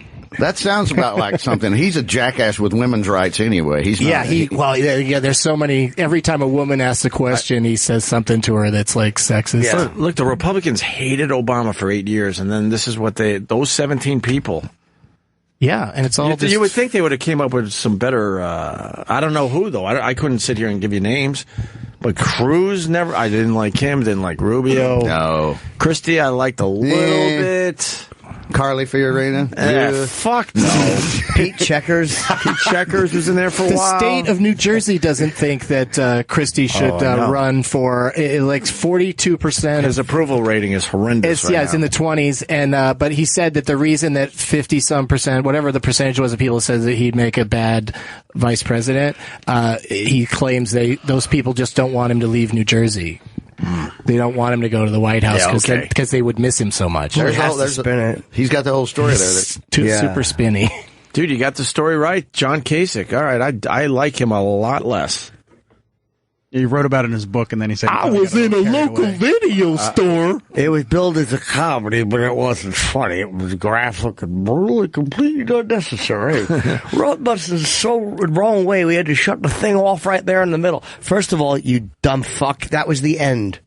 That was the end. Yeah, it wasn't what you think was a 6-hour film. Yeah. You fucking dope. Yeah, I didn't like when Michael lied to his wife, so I turned The Godfather off a third of the way through. You dumb piece of shit. Took a real long time to decide you don't like this thing. God. I watched the entire thing and turned it off in the middle at the wood chipper scene 32 seconds before the credits rolled. Asshole. I don't like him now. Sorry. That's just a dick. That was the thing that really turned me on him when everybody was really saying, this guy's not bad. I was like, I heard this and was like, come on. Next morning, I got on the phone to Blockbuster and demanded that they take the movie off their shelves. Just another twat. Can you imagine getting that call? You're just working at Blockbuster? Yeah. You got to take off the shelves. Why? I didn't like it. Okay. Some pimple-faced kid has to deal with this shit. Some tight-ass politician. Right. Took his business elsewhere. They said, that's what you do. That's fine. Every other video store had Fargo. Yeah, I would assume. Where did he find a Blockbuster open? Is my question. Was a long time ago. Yeah, so it says last summer, it looks like. But the article is... Yeah, how old is this? He's a fucking asshole. He was pushing to have it done. His wife even told him to back off. Enough already. Yeah, he's an asshole. Just another douche. Yeah, I can't stand the book burners. Anybody that's been censorship bullshit, that's just the most ridiculous. I got to go back to my original statement. They all suck. Yeah. For a second, I was starting to get tricked. They all just stink. They're just a bunch of little whiny crybaby whores. Oh, God. This is my favorite And now band. they're all... whiny crybaby whores. They're all back in the guy they all were, saying terrible things about. That's why they're recently silly. It's weird. Why don't we take a break? I want to talk about Johnny Depp, too. I want to know what's going on with his Did he beat up Amber Heard? What's going on with him? Let's get an update on Johnny Depp. Doug Stanhope doesn't think that... I didn't read his article. He wrote something on but he knows both of them. He defended Johnny Depp. Doug Stanhope met Johnny Depp when Johnny Depp flew him into London to... We got the whole story on our show. Yeah, that's how I know it. And then... I didn't read Doug's piece, though. The best was that Doug was checking out the hotel and his bill was $15,000 and he had to call. He had to call and be like, you accidentally charged me for this free trip. Is this paid for? All right, well, yeah, we'll get into Johnny Depp and some other things. Who needs a plug? Benson's going to be in Indiana. I know that. Yeah, this weekend, Limestone Comedy Festival. Right. And DouglasMovies.com for all of my other appearances if you want to come down and argue with me about Hillary. Perfect. You're opening up the floor, a little Q&A. It's funny. Every time I say anything about Trump at any of my shows, and the whole audience is anti-Trump. I get that crowd for some reason. I guess pot smokers don't like Trump. You get that feel in general, but I mean, then where are these numbers coming from? My crowd is just the opposite. They're all because I love them, and I say I love them, but I say I love them at the Comedy Cellar, and fucking one person applauds, which is great. Yeah, I love that. I love that fucking challenge of like, all right, they hate them. Now let's see if I can get them where I want them to go. A lot of times you can't. Just walking around here and there, I don't see. Not a lot of people are supporting Trump in my dumb little tiny world. People don't want to admit it. A lot of people don't want to admit it because they think it makes them sound stupid. Because, you know what I mean? People are afraid that, a lot of people hate him too. Right. But I think a lot of people don't talk about it because they're like, well, people are going to think I like him because he's racist or because he says, that's what they're afraid of being accused of. Philly loves him. Philly loves Trump. All right. A lot of support down there. Rich people love him. Jim Norton. Yeah, probably. Jim's hitting a lot of new cities. A lot of dates added to the tour. Finally getting into Oklahoma, because the career's really... It was just sailing along, and that's how you know that you're ready for that next level. When you put Fargo in Oklahoma on Edmond, the books. Oklahoma, not Tulsa, not Oklahoma City, Edmond, Oklahoma. I'm actually happy to get out there. And Fargo, I'm going to go out there and do this whole Kasich story. Kasich doesn't think anyone should go to Fargo. That's right. He thinks the whole town should be shut down. I wait like doing a wood chip a bit. Oh, yeah. What I want. Fuck yeah. Fuck yeah. You heard what I said? I always like when Travis gets excited. Yeah. It always makes me happy to look through the window. I know. God, how do you not like Fargo? What's wrong with you? Seriously. Oh, and he's a big fella. I love Frances McDormand. She is so... Yeah, she won the Oscar. So big. She won the Oscar. Yeah, that's what Kasich said. It even won an Oscar for Best Actress. How could this be happening in my country? Yes. Dick. Vic Henley, live from Lou's Cruise, and going on vacation to Cleveland. That's right. The only person ever to do that is Norton Comedy. If you do get tickets to one of the games... I'll call you. How close to the court, you think? Oh, it'll be in the box right behind the basket. It'll be where we've been sitting. I've been to 4 games so far this year, so they're next to the general manager's box. Jesus. So they're sweet seats. No, they're really good you seats. think you got a shot at this? I don't know. I'm gonna whine and complain to the right people. Okay. All right. What about the Guru of Go? What's that? 30 on 30. I don't know that one. Guru. It's about Hank Gathers, Bo Kimball, Paul Westhead, and Loyola Marymount. Sure, that's a great story. That's a great story. Now you guys got to watch that one. You can't go wrong with any of them. He's right. They're just pop anyone on, and even if it's a topic you're not into, it's just how they put it together. Yeah, I've never turned one off and thought that's a pile of shit. Every time I watch it, I'm like, I can't believe I'm up to the 15th or 16th. Are all of these this damn good? And it seems to be so. I saw one shitty one. Did you? But it was a short. It was a 30 short. I trusted someone on Twitter. It was about Eskimo basketball, some high school. I remember that one. I fucking didn't like that one. Yeah, what's wrong with Eskimo basketball? It throws me out. I don't know. I was just riffing. Just being cute. I was glued to the screen when I was watching it. It's so much fun. Oh, look, they went up for a jump ball, and they're like, their noses touched. I don't know. You, Travis? It wasn't believable. They weren't tall enough to play basketball. That's what was the first thing that bothered me. They were very, very short. I don't know. It's a big deal up there. It's a distraction. I didn't like it. Polar bears dribbling the ball. I don't know. And they would dribble and it would pop. Seals. Walrus. I don't know. It's ice all over. Can we say who's coming in? Ew. To the show? Oh, yeah. We should promote Morgan Spurlock's coming in. Yeah. I love Morgan I'm excited. Since we're talking about, we said documentary 9 million times today. Yeah. We have the guru of documentaries. Jim was on Doug Loves Movies with Morgan Spurlock on Monday here in town. And, Morgan is quite a delight. You can listen to it now if you want. Morgan is awesome. And he always turns us on to documentaries. Although he was the one that turned us on to Dear Zachary. Yes. So fuck Morgan. I'm never going to watch that. I'm never going to watch it. I'm never going to. It's not worth it. Because I listen to you guys talk about it, I'm not going to watch it. It's not worth watching. It's put together beautifully. It's devastating. Yeah, I won't. I got the warning. I watch it. When people ask me to recommend a doc, I say it just as a joke, just to get other people to watch it. Dear Zachary. My manager, for real, asked me for a comedy, and I told him, and me and my wife want to watch it, and I said, Dear Zachary. He goes, what's it about? I'm like, it seems like it's going to be depressing, but it's hilarious. You got to watch it. And he fucking, Jonathan, he goes, dude, my fucking wife was crying. She was so mad. Of course. I ruined their It's night. a hilarious documentary. That's great. Yeah, I told him it's really crazy and funny. That's I'm wonderful. so happy I did that. I really enjoy you a lot. Oh, man. I saw it in the middle of summer, beautiful hot summer day, and I was fucking crying like a bitch. Yeah, like a bitch. I had done the show with him in here, and he recommended it. The kid. no, Morgan, and he went so passionate about it. I went home and rented it that day, and then I was a mess. It's bad. Anyway, he's coming in. Great. And Travis was telling me before the show he's doing a documentary on rats. Yeah. New York City rats from the book. Yeah, the book you read. But I read Rats. I think it was just called Rats. No. It's a book about I realized I had a thought, but it wasn't necessarily a funny thought, and it wasn't worth doing. I was going to say, it was Obama's coming. Yeah. Called Rats. It was a movie about verbally expressing your disappointment. Charlie Brown. Rats. I love the book so much. There was a street they talked about a lot in the book, and the writer was down there checking out the Cheese rats. Road. It's called Maiden. It's called Maiden Lane down near South Street Seaport. And I actually went down there just to check it out for myself. I didn't see one fucking rat. So maybe they were exaggerating for the book. Or maybe they finally cleaned it up enough where the rats had to go somewhere else. But we got Morgan Spurlock coming in about 20 minutes.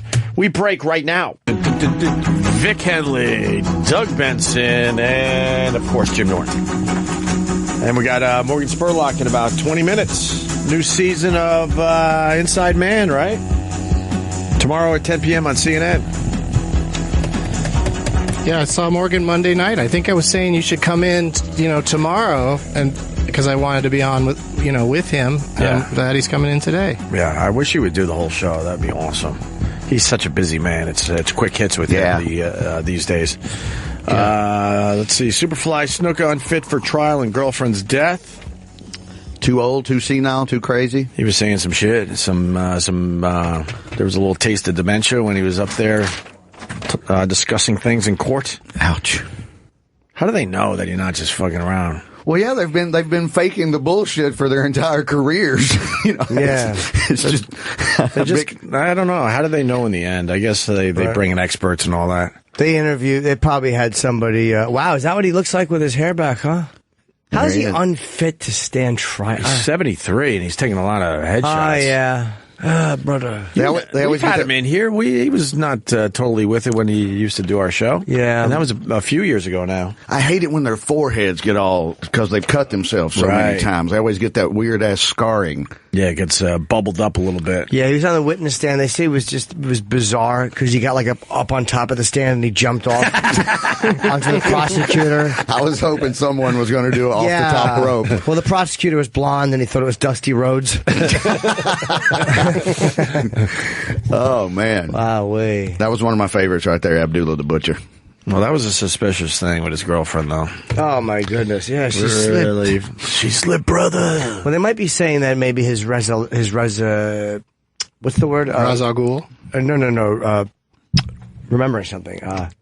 Recollection. Recollection. Recollection.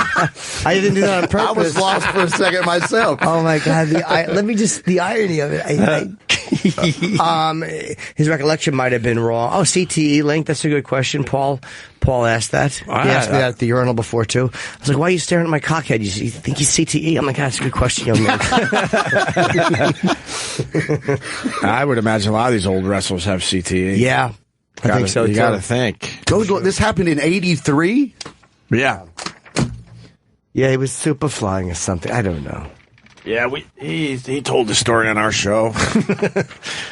And it was a little strange. We were all a little creeped out by it.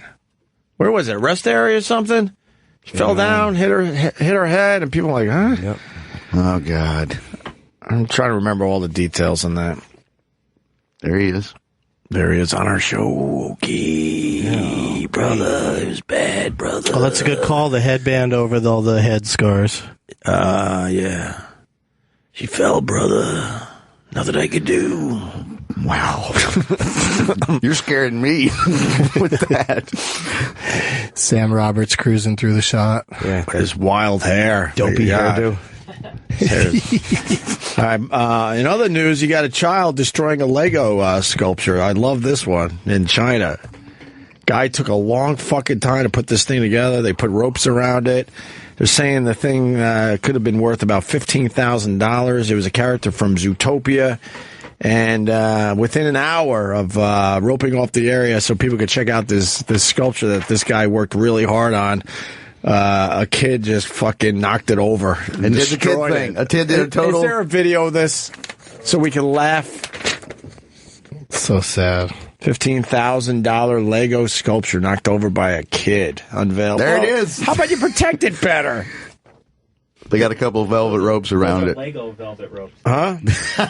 No, they are. Look at them. Oh, yeah, it looks like Legos. It is Lego velvet ropes. Oh, good eye, Paul.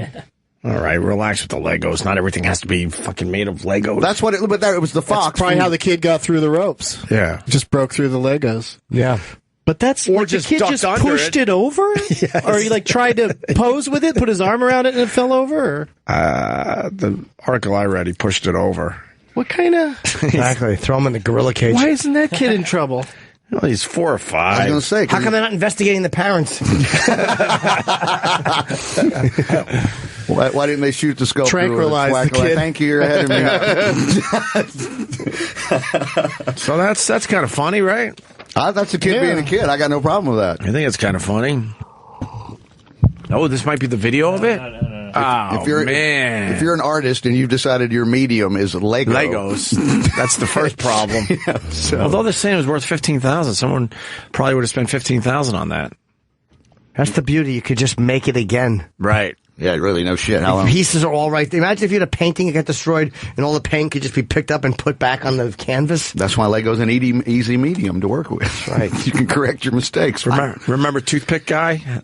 Oh, from the old building? Vaguely, yeah. Toothpick Guy came in with this amazing thing, and I was just trying to break it. I was trying to get him to give it to me, and I was going to smash it. Yes. Do you remember the classic Johnny Carson where he eats the little lady's potato chip? Yeah. That's a classic. But he didn't really eat it, did he? He pretended to eat it, but he didn't. He switched it. He did a switch out. But he's for a magician, moment, that guy. For a moment, she really thought he just ate it. Get started magic.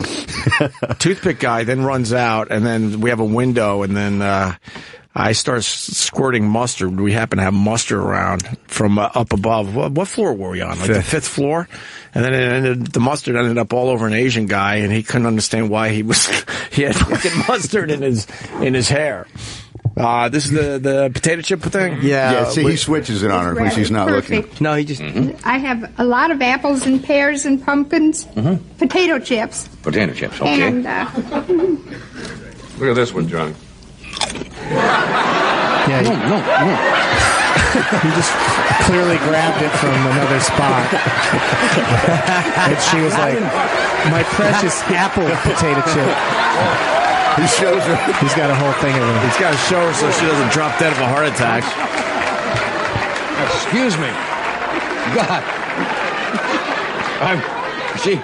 Poor Myrtle thought I was eating her collection. He was such a natural at this shit, right? Regular chips. What's that? I had one of those. I wasn't picking up your... But he also is acting like, oh, I'm so sorry that happened, but he did it on purpose. You really had a start there, didn't you? I heard that. You heard that crunch and you thought I was... Right. It was eating her act. Doesn't matter because they're all dead now. Yes. Okay, now these are famous people, huh? Two of them. Two of them. You want me to hold them up? Yeah, what's your favorite on here? He should just smash one with his fist. I like Bob Hope. Where's Bob Hope? He's kind of little. Look at that. That is Bob Hope. That is Bob Hope. I want to tell you, how about that? Yes, sir, right here. I have Rodney Dangerfield. Hold it, that's it. Look at it. We can Rodney There's Rodney Dangerfield. Okay, maybe. Come on, lady. Okay. That's a stretch. That was a stretch. Cartoon characters. All righty. I hope she never made it out of the studio alive. You see, one of his legs broke off. Well, that can happen. Now, these won't last forever, will they? No, but I mean, the being museum vegetable. will. I have to be so careful. A dinosaur. Yeah. Oh, So it you're really going to did donate look these like to a the museum dinosaur. now, and then people can go in, but you'll still collect them on your job, right? I only have a year or two yet to work, and then I'll left, yeah. I can stop seeing little objects. I think I'll always see them. Wow. I'll probably collect them. A couple of belts at night. We'll keep that going. It's worked for Ed for years. Anyway, Myrtle, thank you for Always making jokes about Ed's drinking. It's always amazing. There was a cool clip of him too talking to George Foreman. Johnny was so good. He was just such a fucking. They're rerunning their own antenna TV. They rerun them at like 1:30 and 2 in the morning, and I come across them all the time, and I'm like, I watched this in '86. I still want to watch it again. You know, he was the master. He used to do 90 minutes. Yeah. The Tonight Show was 90 minutes long. And smoke. He would sit there just openly smoke cigarettes, smoking right on the ashtray on the thing. table. Absolutely wonderful. Everyone was drinking. Yeah. Sometimes if I'm on a date and I'm uncomfortable and I don't know what to talk, like, it happens sometimes you get on a Tinder date. I'll start doing the Tonight Show theme music, and it just gets us talking. Da, da, da, da. But I don't do it like that. In the middle of the choir, I'll just go.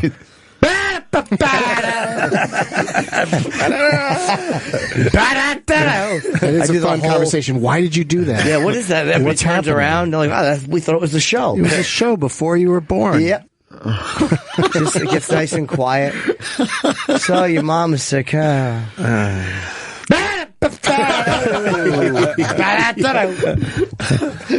Whatever happened to that lady? Oh, look at that. Is she dead? Huh? She died in 2014 from She made congestive heart failure. That long? You sure? How old was she? That's what her fucking 400? How old was that lady? 90. Wow. All right. Wait, that was 86, so, right? That was 87, yeah. So it was 87, 13, almost 30 years ago. In her So 60s. she was, that's 60? Come on. I don't know. There's no way that's Jen 60. King. I've got a whole collection of That's not her Myrtle. No, Myrtle Young. Yeah, Myrtle. Johnny called the other lady Myrtle. Myrtle. You know what? As they get older, they started getting worse and worse and looking less and less like the people. It was just like the corner of a chip. What's that? That's from Sodom and Gomorrah. All right, stop it. It's a kettle chip. It's a stupid kettle This chip. is the Tower of Babel. This triangle one's the pyramid. Yeah. What's this? This is the orderly who hits me when everyone leaves.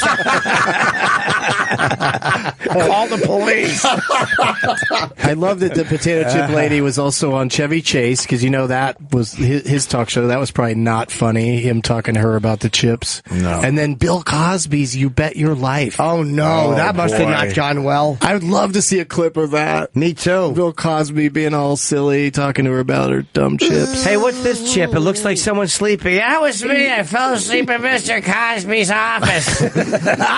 office. Oh, look, here's the paramedic chip that took me away after Mr. Cosby helped me awake. Poor old Myrtle. In other news, Caitlyn Jenner will not be nude on her Sports Illustrated cover. Oh, what a shame. That was a rumor.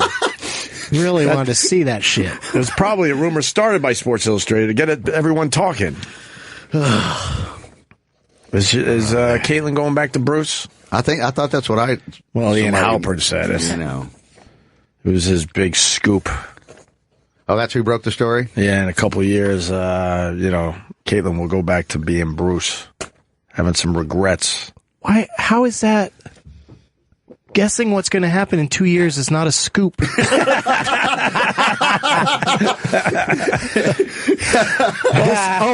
Here's his latest scoop.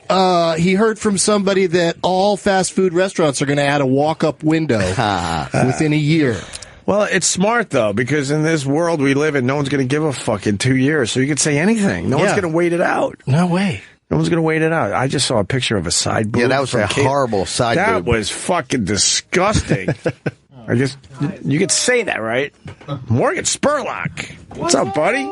Speaking of disgusting, the man is bringing us Rats. How are you, man? Morgan, you're Rats, the movie. I tell you what, I've seen the Roaches suggestion, which I think is a good idea, Doug Benson. Yeah, people are saying for my next, because all my movies are parodying of, sort of parodying of Morgan's movies.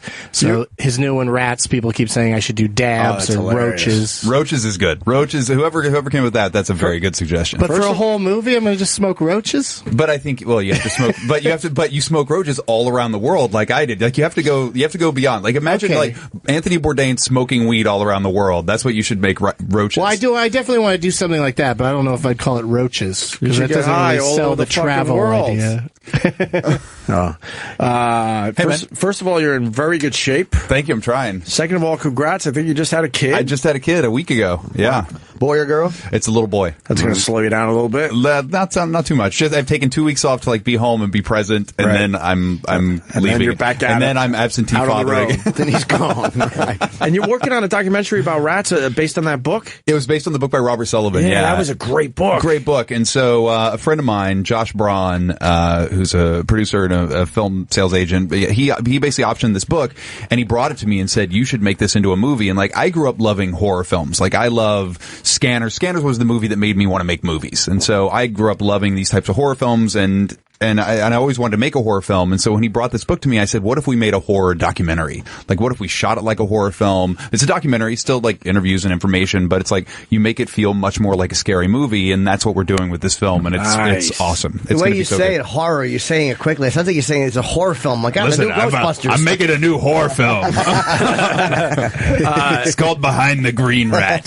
Have you gotten good footage of the rats in New York City? We've gotten good stuff in New York, and we're shooting all around the world. Where do you go to see the? Because I want to see rats in New York City. I tell you, there's a don't say Maiden Lane like no. Book. It's like there's great places like downtown, like just off of like Broadway and like Reed, where there's all these rats that come out of the subway to get the garbage bags, right? Which is it's spectacularly disgusting. Really? So I think there's a lot more in the stores than there are in like parks. Like that's the crazy thing. Also, and down in Chinatown, where there are people, this is amazing. Cause there's a lot of Buddhists that live in and around there. They don't want people to destroy the rats, so they come out and they feed them at nights. They put out all these like giant piles of rice and food, and so the rats have this crazy feeding frenzy down in some of these parks in Chinatown. It's disgusting. I'm going to check that out. It's amazing. They had a story in the paper about the Plaza Hotel across the street in that little park because the horse and carriages line up, so the feed is all over the street, and when the sun goes down, and also rats just will eat shit. They'll eat like horse shit,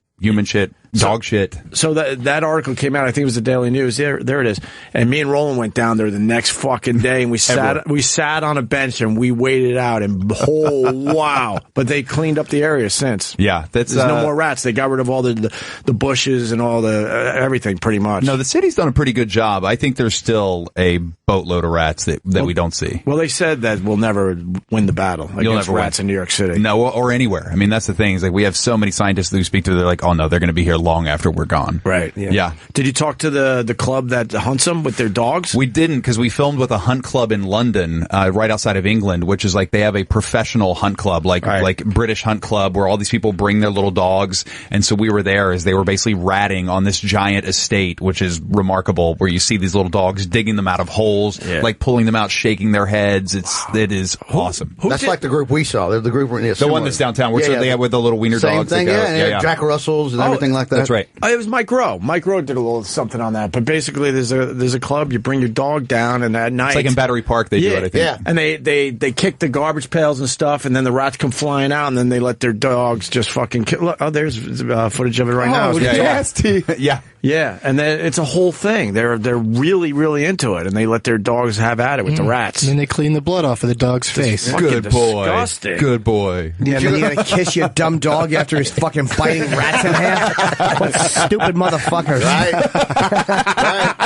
That's like having your girlfriend go out there and fucking bite the AIDS patient's dicks off. Bite their dicks off and then kiss me. Dogs' mouths are very clean even after they've just eaten a rat. Sure, yeah. Eat their own shit and bite rats. Come here, boy. I think we've run out of hobbies if that's what we're down to. Did you go to the temple in India? I believe we did. We filmed at the temple in India, which is remarkable. Good job, Vic Henley. Yeah, we did. We filmed at the temple in India. What is the temple? I need to know. It's in India.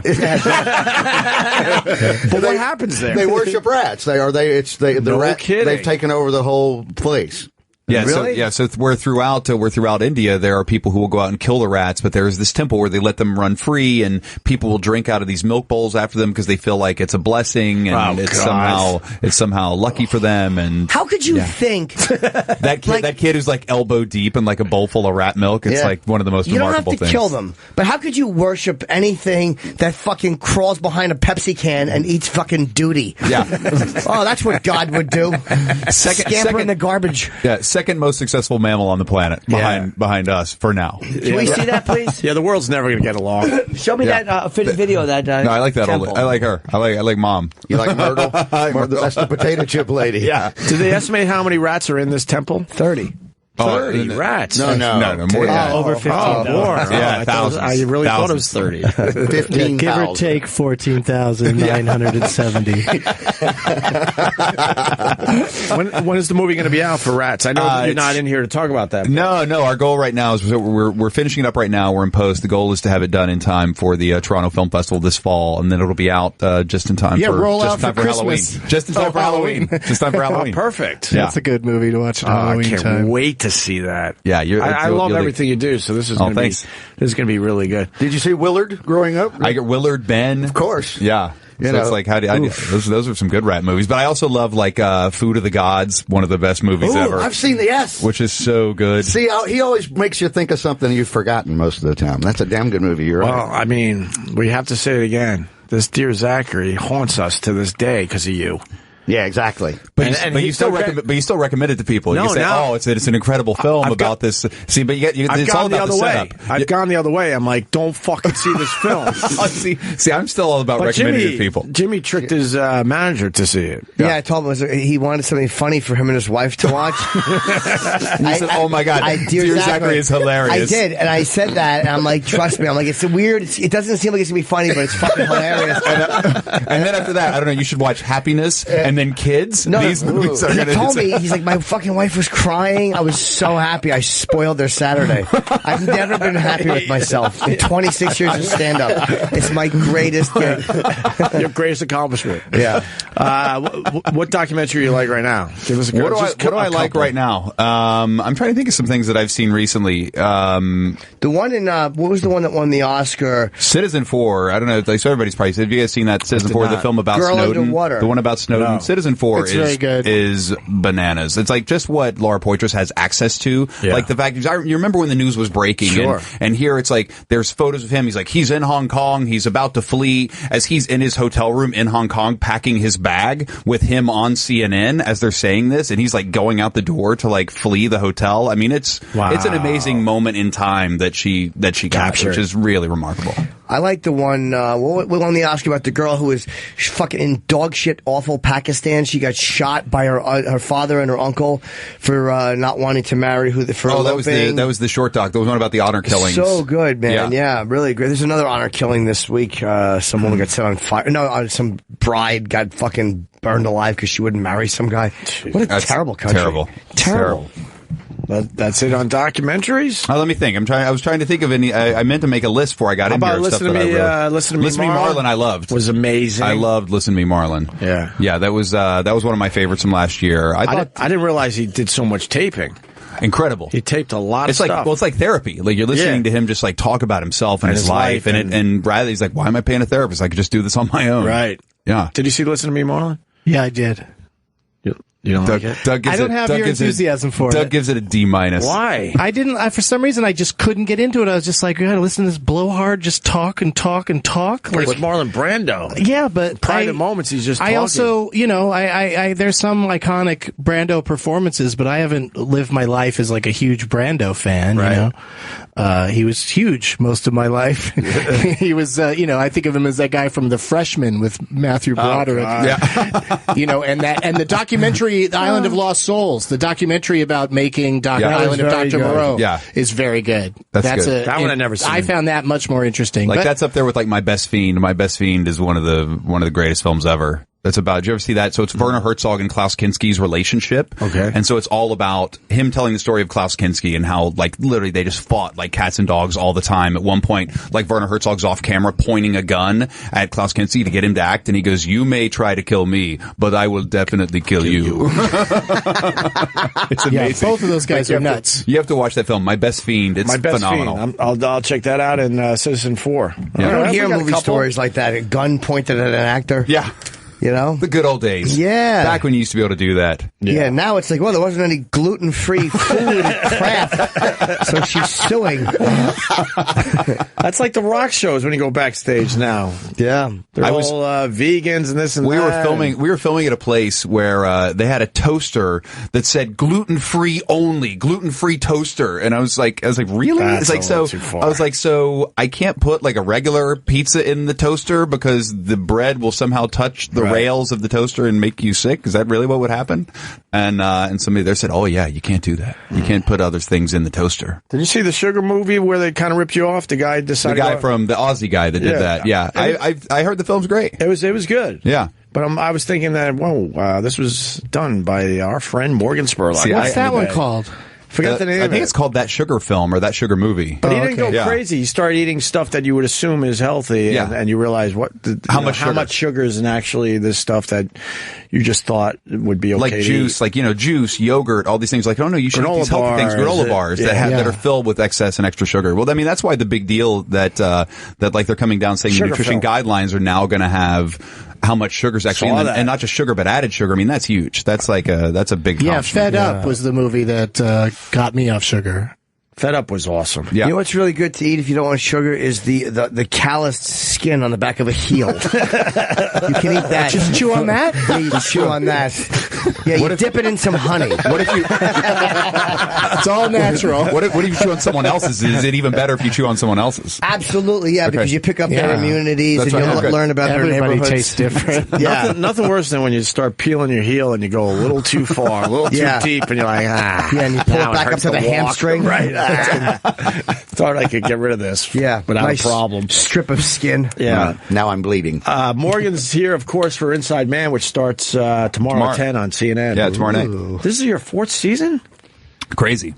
That is crazy. How many episodes? You stopped watching after like season 1. No, I've seen here and there. How many episodes each year? It's been 8 this year. We did 6 because we were fighting against the election. So the network said, "Listen, let's just make sure we can do enough that we'll actually get on air and everybody will get to see."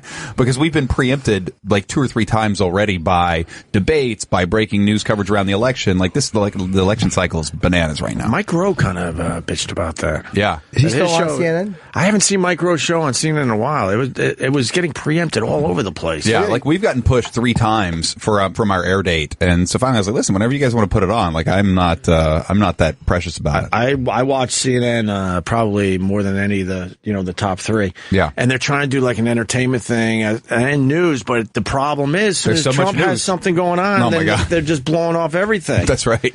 And then it gets to a point where they just don't even show the shows. Well, they were on him yesterday for like an hour and a half live as he read the places where he wrote checks for donations. Like that. And I was like, "This is live? You're doing this live right now?" Well, they know people as soon as he's live, everyone wants to watch. That's right. Trump. Oh, yeah. Yeah, and that was the press conference where he just started really railing on each individual reporter. That's right. In a way that was just like, wow. It's like, some guy was like, one reporter's like, "Is this how you're going to treat us when you're president?" And he's like, "This is exactly how I'm going to treat you."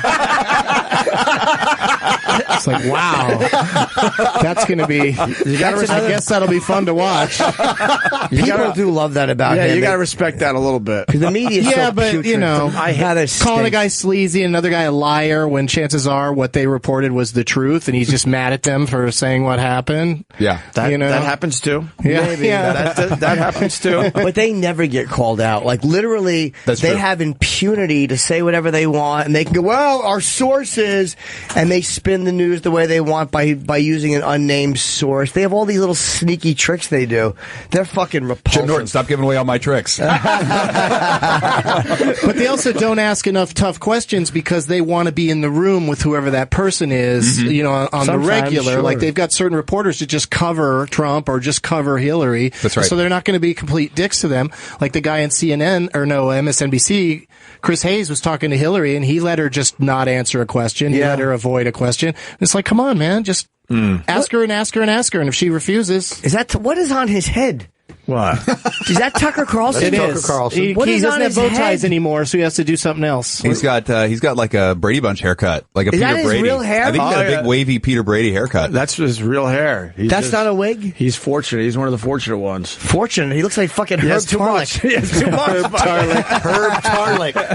WKRP in Cincinnati. Turkeys. Morgan, I also want to ask you about Meet the Hitlers. It's going to be on Showtime, huh? Coming out on Showtime. Hoping that was an offer. Next week. Yeah, it's a great film. One of the things that I've been really fortunate is that even post Super Size Me, this started years ago. Started about 12 years ago. A good friend of mine, Joe Amadei, who has a company called Virgil Films, that he and I would see all these great movies at film festivals that just would never see the light of day. They would never get distributed, never get picked up by anybody. And we said, let's help these filmmakers get their movies out. It's like I'm not in this to make money. Let's just help whatever money we make. Let's put back into acquiring more films and putting them out. We've put out translation. Morgan has a lot of fucking money. It's not true. It's not true. Like but like now we've released probably 20 films now nice. in the last 12 years that are just docs that would never have gotten seen by anybody. It's awesome. By the way, and this is one of them. And so this film, Meet the Hitlers, which is directed by a super talented filmmaker named Matt Ogans, who he did a movie called Confessions of a Superhero, which there's another doc recommendation, which is all about the people on Hollywood Boulevard that dress up in the superhero costumes. It is a spectacular movie, and it's beautiful and disturbing, and you dig it. Okay. Yeah. And so this is his new movie, which is all about people who their last name is Hitler, and they decided to keep the name Hitler, even though it comes with, specific problems automatically. Well, how about you do it for people who change our names to Hitler? That's right. Jim Norton Hitler. Yeah. No, just Jimmy Hitler. Sounds Hitler. casual Sounds and good. fun. Sounds fun. Yeah, but I like Jews. That's the weird thing. Very much. That's the twist. I think there was a Hitler on Long Island that was actually related to the man. We used to work with him. Talk about it.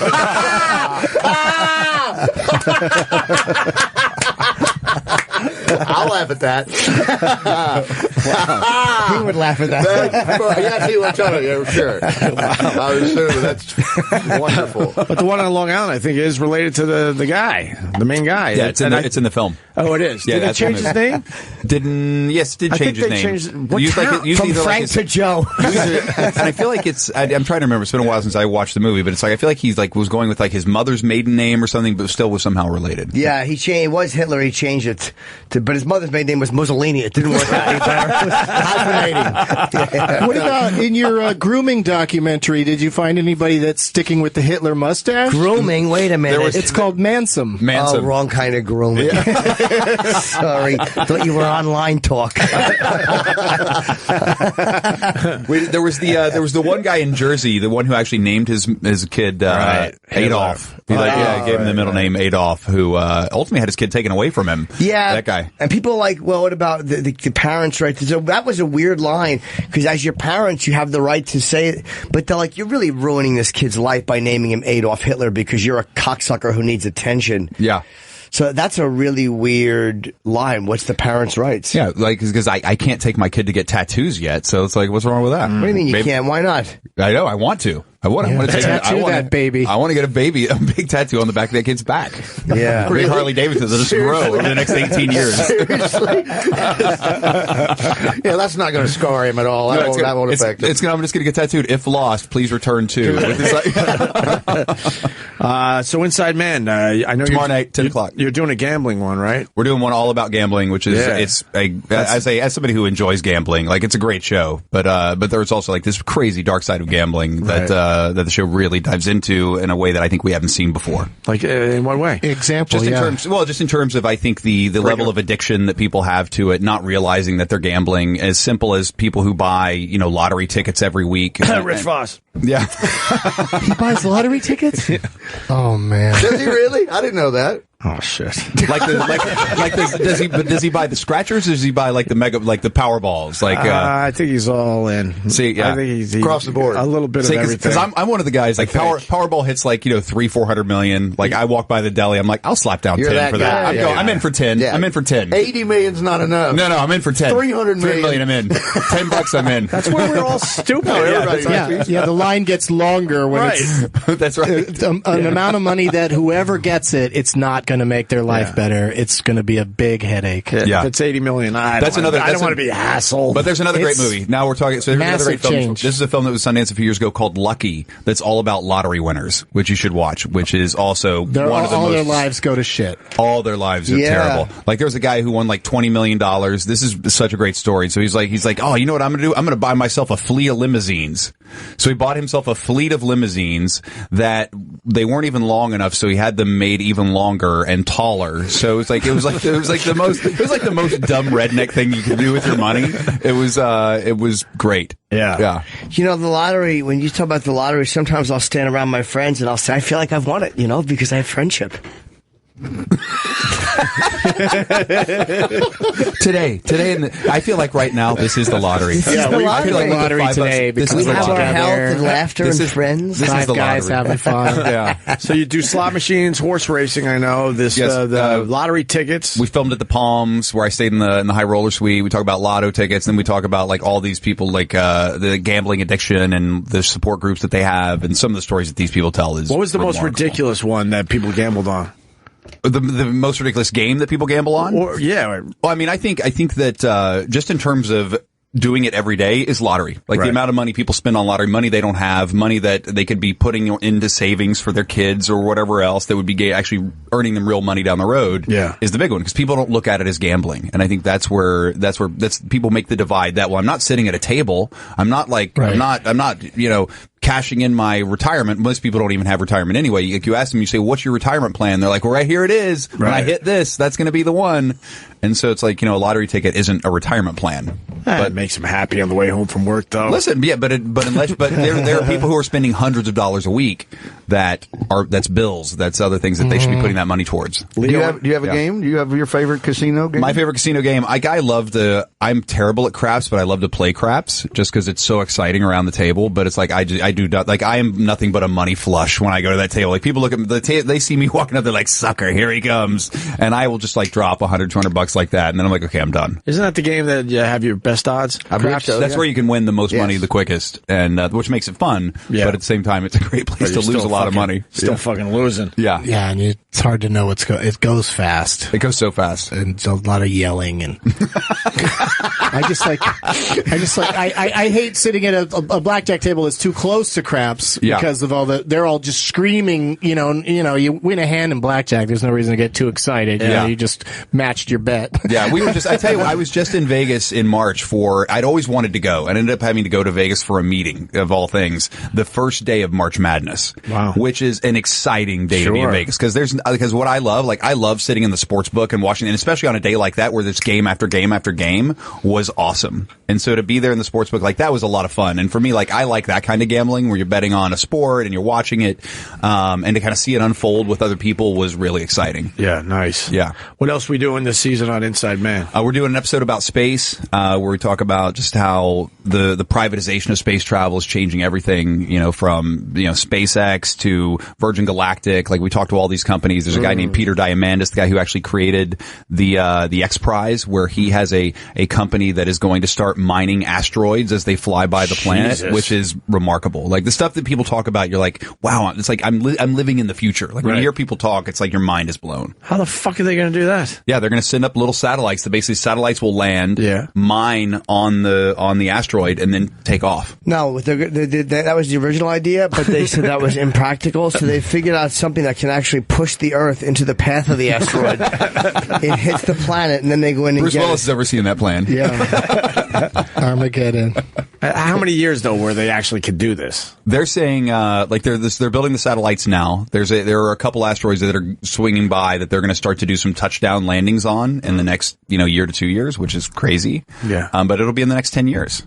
Man, and what kind of stuff could we get from a meteorite? They don't know. I mean, apart from stuff they know that we already have here on Earth, like okay, they're going to bring back something that kills the whole Earth. Iron. That's right. I've seen that movie. Nothing good comes from this. Oh my God! Yeah, let's leave it alone. That's right. Please leave it alone. And and what else? So there's that. There's an episode all about toxins. That it's just all about the stuff that's inside that you think is good for you, from cleaning products to shampoo to perfumes. All these things that are just slowly leaching chemicals into your body.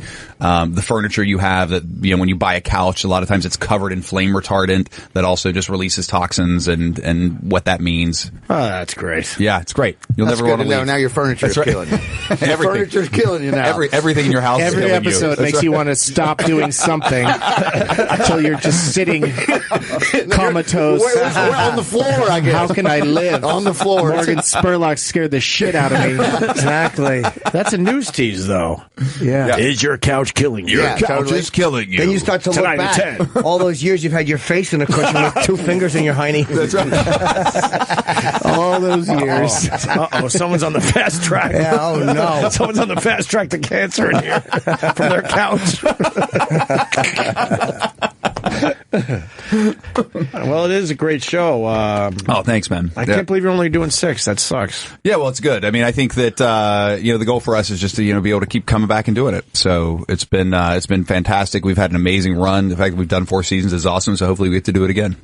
And you just got married. You got a kid. Just got married. Had a kid. Did you name your son something? Yeah, crazy exotic celebrity name? No, I named him Callan, because my first son's name's Lakin, which is a Scotch-Irish name. It's a family name, and so as we started going through all the family names, seeing what could we name this kid that makes sense with our other kid, none of them actually made any sense.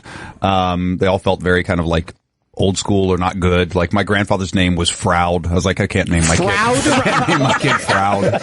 Can't name my kid Froud. Froud Adolf. Yeah, Froud.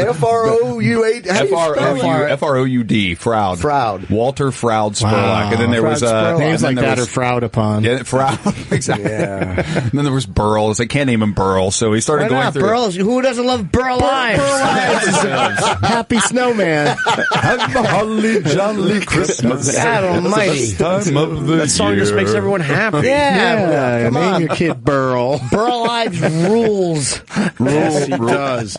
Yeah. And also crime scene investigations. Yeah, we do one about crime scene investigation. Did you go to murder? We filmed in Houston, where we were there over 4th of July weekend last year, and there were like 3 or 4 murders in like a 36-hour period. It was like we were going from murder scene to murder scene to murder scene. I mean, it was heavy duty. Did that creep you out? I mean, it's a little overwhelming when you start to see how many dead bodies these guys see all the time. And that's in Houston. Like, imagine what New York's like, where they're seeing there's like a body a day. Now, I've heard over the years, were they telling jokes to each other just to kind of lighten up the scene? I think they are right up until the crime scene investigators start doing their job. And then and then it's all business. And then it's all business. But up till then, I think they're cracking jokes and trying to take it easy. Just because it's like, it is such a stressful job. Like that job, like the people who drive the ambulances, like those guys are stressed out like crazy all the time with what they see and the paramedics. So I think that that's how they deal with it. It's just a release for them. Yeah. But that show's great, because what I love about that show is it talks about kind of the CSI effect that's happened in information gathering. Because now, because of David Caruso, we expect there to be all of this DNA everywhere you go, and juries now expect there to be DNA everywhere you go. And it's a remarkable thing to witness, out in the field, where they're like, we just don't have what juries now expect you just aren't going to be able to deliver on all the time. They want a higher level of proof, it seems. They want this will prove it to us. That's right. It's hard to get that. And I will add on, because I've seen the OJ Made in America documentary series, which you have to watch when it comes out, comes out in 2 weeks, 3 weeks. It's phenomenal. It's amazing. It is one of the greatest things you're ever going to watch. What makes it great besides the story? The story, which tells such a greater story of race in America, right? And especially as we continue to have this conversation about race in America, I mean, I think it's so impactful, and I think so revealing. But when you watch, this was like the first trial where DNA evidence was really pushed into the trial, and they beat DNA evidence. Yeah. And so when you see that play out, as you were saying, the rehash of this trial, it's remarkable. Yeah, and also I thought Bobby Lee as Dennis Fung was such an odd choice.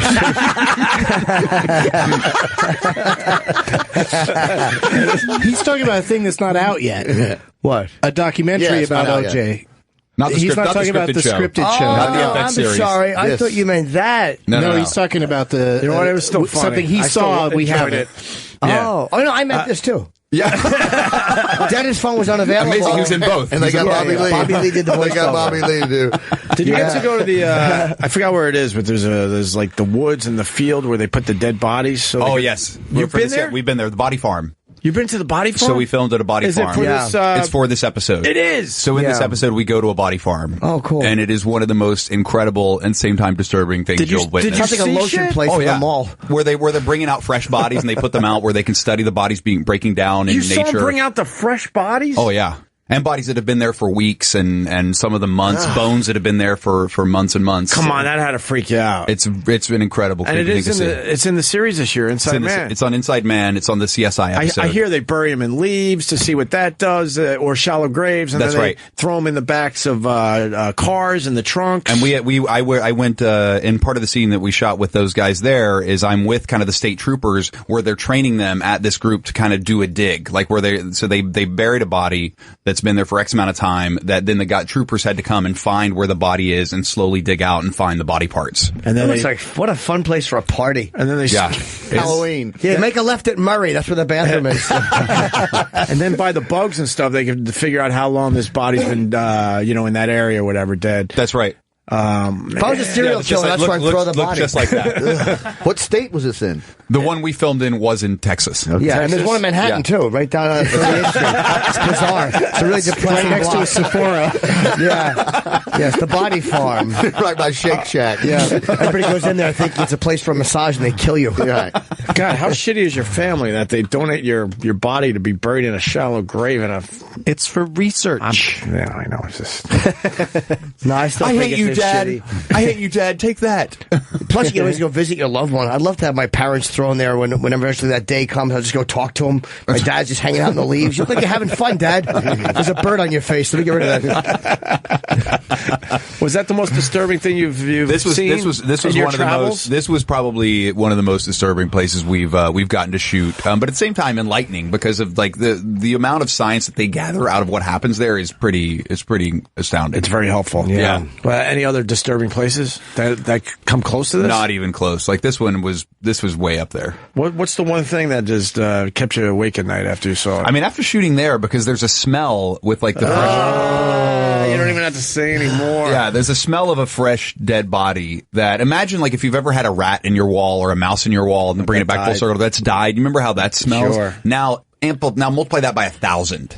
And that's kind of like what some of especially the fresh dead bodies aroma is. Speaking of a rat in your wall, have you ever seen Of Unknown Origin? What is that movie? It's Peter Weller. Oh, it's Peter Weller. He's trying to kill the rat that's in his house. Yes. Yes. And he demolishes his own house trying to kill a rat. It's really good. Yeah. Is it true? I haven't seen it in a long time, but it's a movie. But I haven't seen it. He's like an architect who moves into this big crazy apartment and there's a rat in there that he's trying to get rid of, and it's this cathartic experience of him trying to kill this rat in this place. Yeah, and it's creepy and scary, and it stars RoboCop. Mm-hmm. There is RoboCop. Yeah.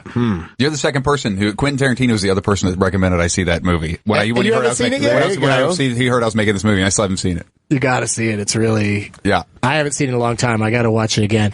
What's the premiere episode of Inside Man? Which one's the that? gambling episode. Gambling episode tomorrow night. It looks really good. That one I can handle. They've been running the promos. Hopefully Trump doesn't say anything. Well, Friday night, he should go on hiatus for CNN, take the weekend CNN, off. calm down a little bit. Let fucking Morgan Spurlock show air. That's right. Inside Man is in a little box in the corner, and Trump's wearing his stupid hat. See, but I think Trump has realized that if he really wants that he has to hold all his comments now till Monday morning. He's like, why would I make this comment on a Friday? I got to save this till Monday. Does anyone remember the names of the movies he recommended? It was Lucky. It was... you weren't writing those down? No, I wasn't. I'm panicking now. There were a lot of good ones. There was Lucky. There was the TV show that you got to watch, OJ Made in America. Yeah, that one I got. There's, what else? Citizen 4. Citizen 4, okay. We talked about. Mm-hmm. I feel like there was something else. I can't remember. Superheroes. Oh, yeah. Confession of a Superhero. Confessions of a Superhero. I think there was another one in there, but that's good enough. I love your recommendations, except for that amazing film about fatherhood. That if you're listening for the first time, you should see, because Dear Zachary is this inspiring movie about a father about a man whose best friend dies and leaves a son, and so this friend wants to tell the son what an amazing father his friend was, so he wants to make a movie for that boy. How would you not want to see that film? And you realize how much one guy affected people around him. Like that's what you learn about this guy, who I think was a doctor. That it was it's like one regular guy touches a lot of people. Yeah. And there's a lot of laughs in it. I recommend it highly. Dear Zachary. He had no awareness. None whatsoever. No awareness. The signs were all there. Signs were all fucking run. Good. It's a very good documentary. Isn't it cool that Netflix has you can just go to documentaries and it's just got a ton I hate of them? that. Why? I just want it to be argumentative. Oh, okay. I apologize, Doug. I don't hate that at all. Yeah. It's actually a very Why are you so convenient mad feature. about that? I don't know, So Doug. mad. That's just my natural confrontation. It's like Netflix, Amazon, HBO Go, like Go. Showtime now. Like the fact that now you have access to all these movies in real time, which you never had before, is fantastic. It's great for the genre. And HBO, because like you said, a lot of these movies were just buried over the years. And HBO puts on a new documentary every Monday night, I think. Right. It's every Monday night. And every time I've watched one of those, I've liked it every time. Yeah. We have a few. He's got to go. I want to ask him about Making a Murderer. I liked it at first. I thought it was 2 episodes too long. I feel like if it would have been 8 episodes, it would have been perfect. But I feel like they greenlit 10, so they made 10 rather than they said, how many should this be? But I thought it was fantastic. And I think long-form investigative journalism, I think, is fantastic. To have it in this form, I think, is a bit skewed. Well, it was a bit skewed. And there's almost so much information that's just missing as it continues to go on. Like the brother or the boyfriend is just dropped. They bring him up and then there's nothing ever talked about again. And there's so many pieces like that that are just thrown out there and then never even talked about again. And that's why the 10 felt like it should have been 8, because instead of fucking harping on certain things and making the family of the victim the bad guys because you need a good bad guy or a good villain, they should have showed the evidence that really showed that this fucking piece of shit probably committed this murder and just happened to be falsely convicted after he jerked off in front of women and burned a cat alive. Steve Avery's a scumbag. Do you believe he did it? I think when you watch it, you have I left with a lot. I still don't know. I mean, I feel like signs start to point to he something happened. Yeah, something definitely happened, and whether something happened there, what it was, who knows? Didn't they find his sweat under the hood? There was so much shit that they found that was never in the documentary that they left out. That's right. Why would they leave that out? Yeah, they found his blood or his sweat underneath the what was it, the hood release? Yeah. Well, the filmmakers had a bit of an agenda. Instead of just saying, this is still a fascinating story. Yeah. The guy's a fat, unempathetic creep, but he was wrongfully convicted. There could still be something about the justice system in our country. You don't need him to be innocent to make it better. Yeah. Right. All right, they're saying Morgan's got to go. You got to do a longer visit one of these days. I would love to. Done. All right, listen. We'll make that happen. They want you for an entire morning. Done. I'll come for a whole day. No kidding. That's what Vic and I did today, and look at us. We're look come out stronger, better. We're still here. They made it. They have Stockholm syndrome. I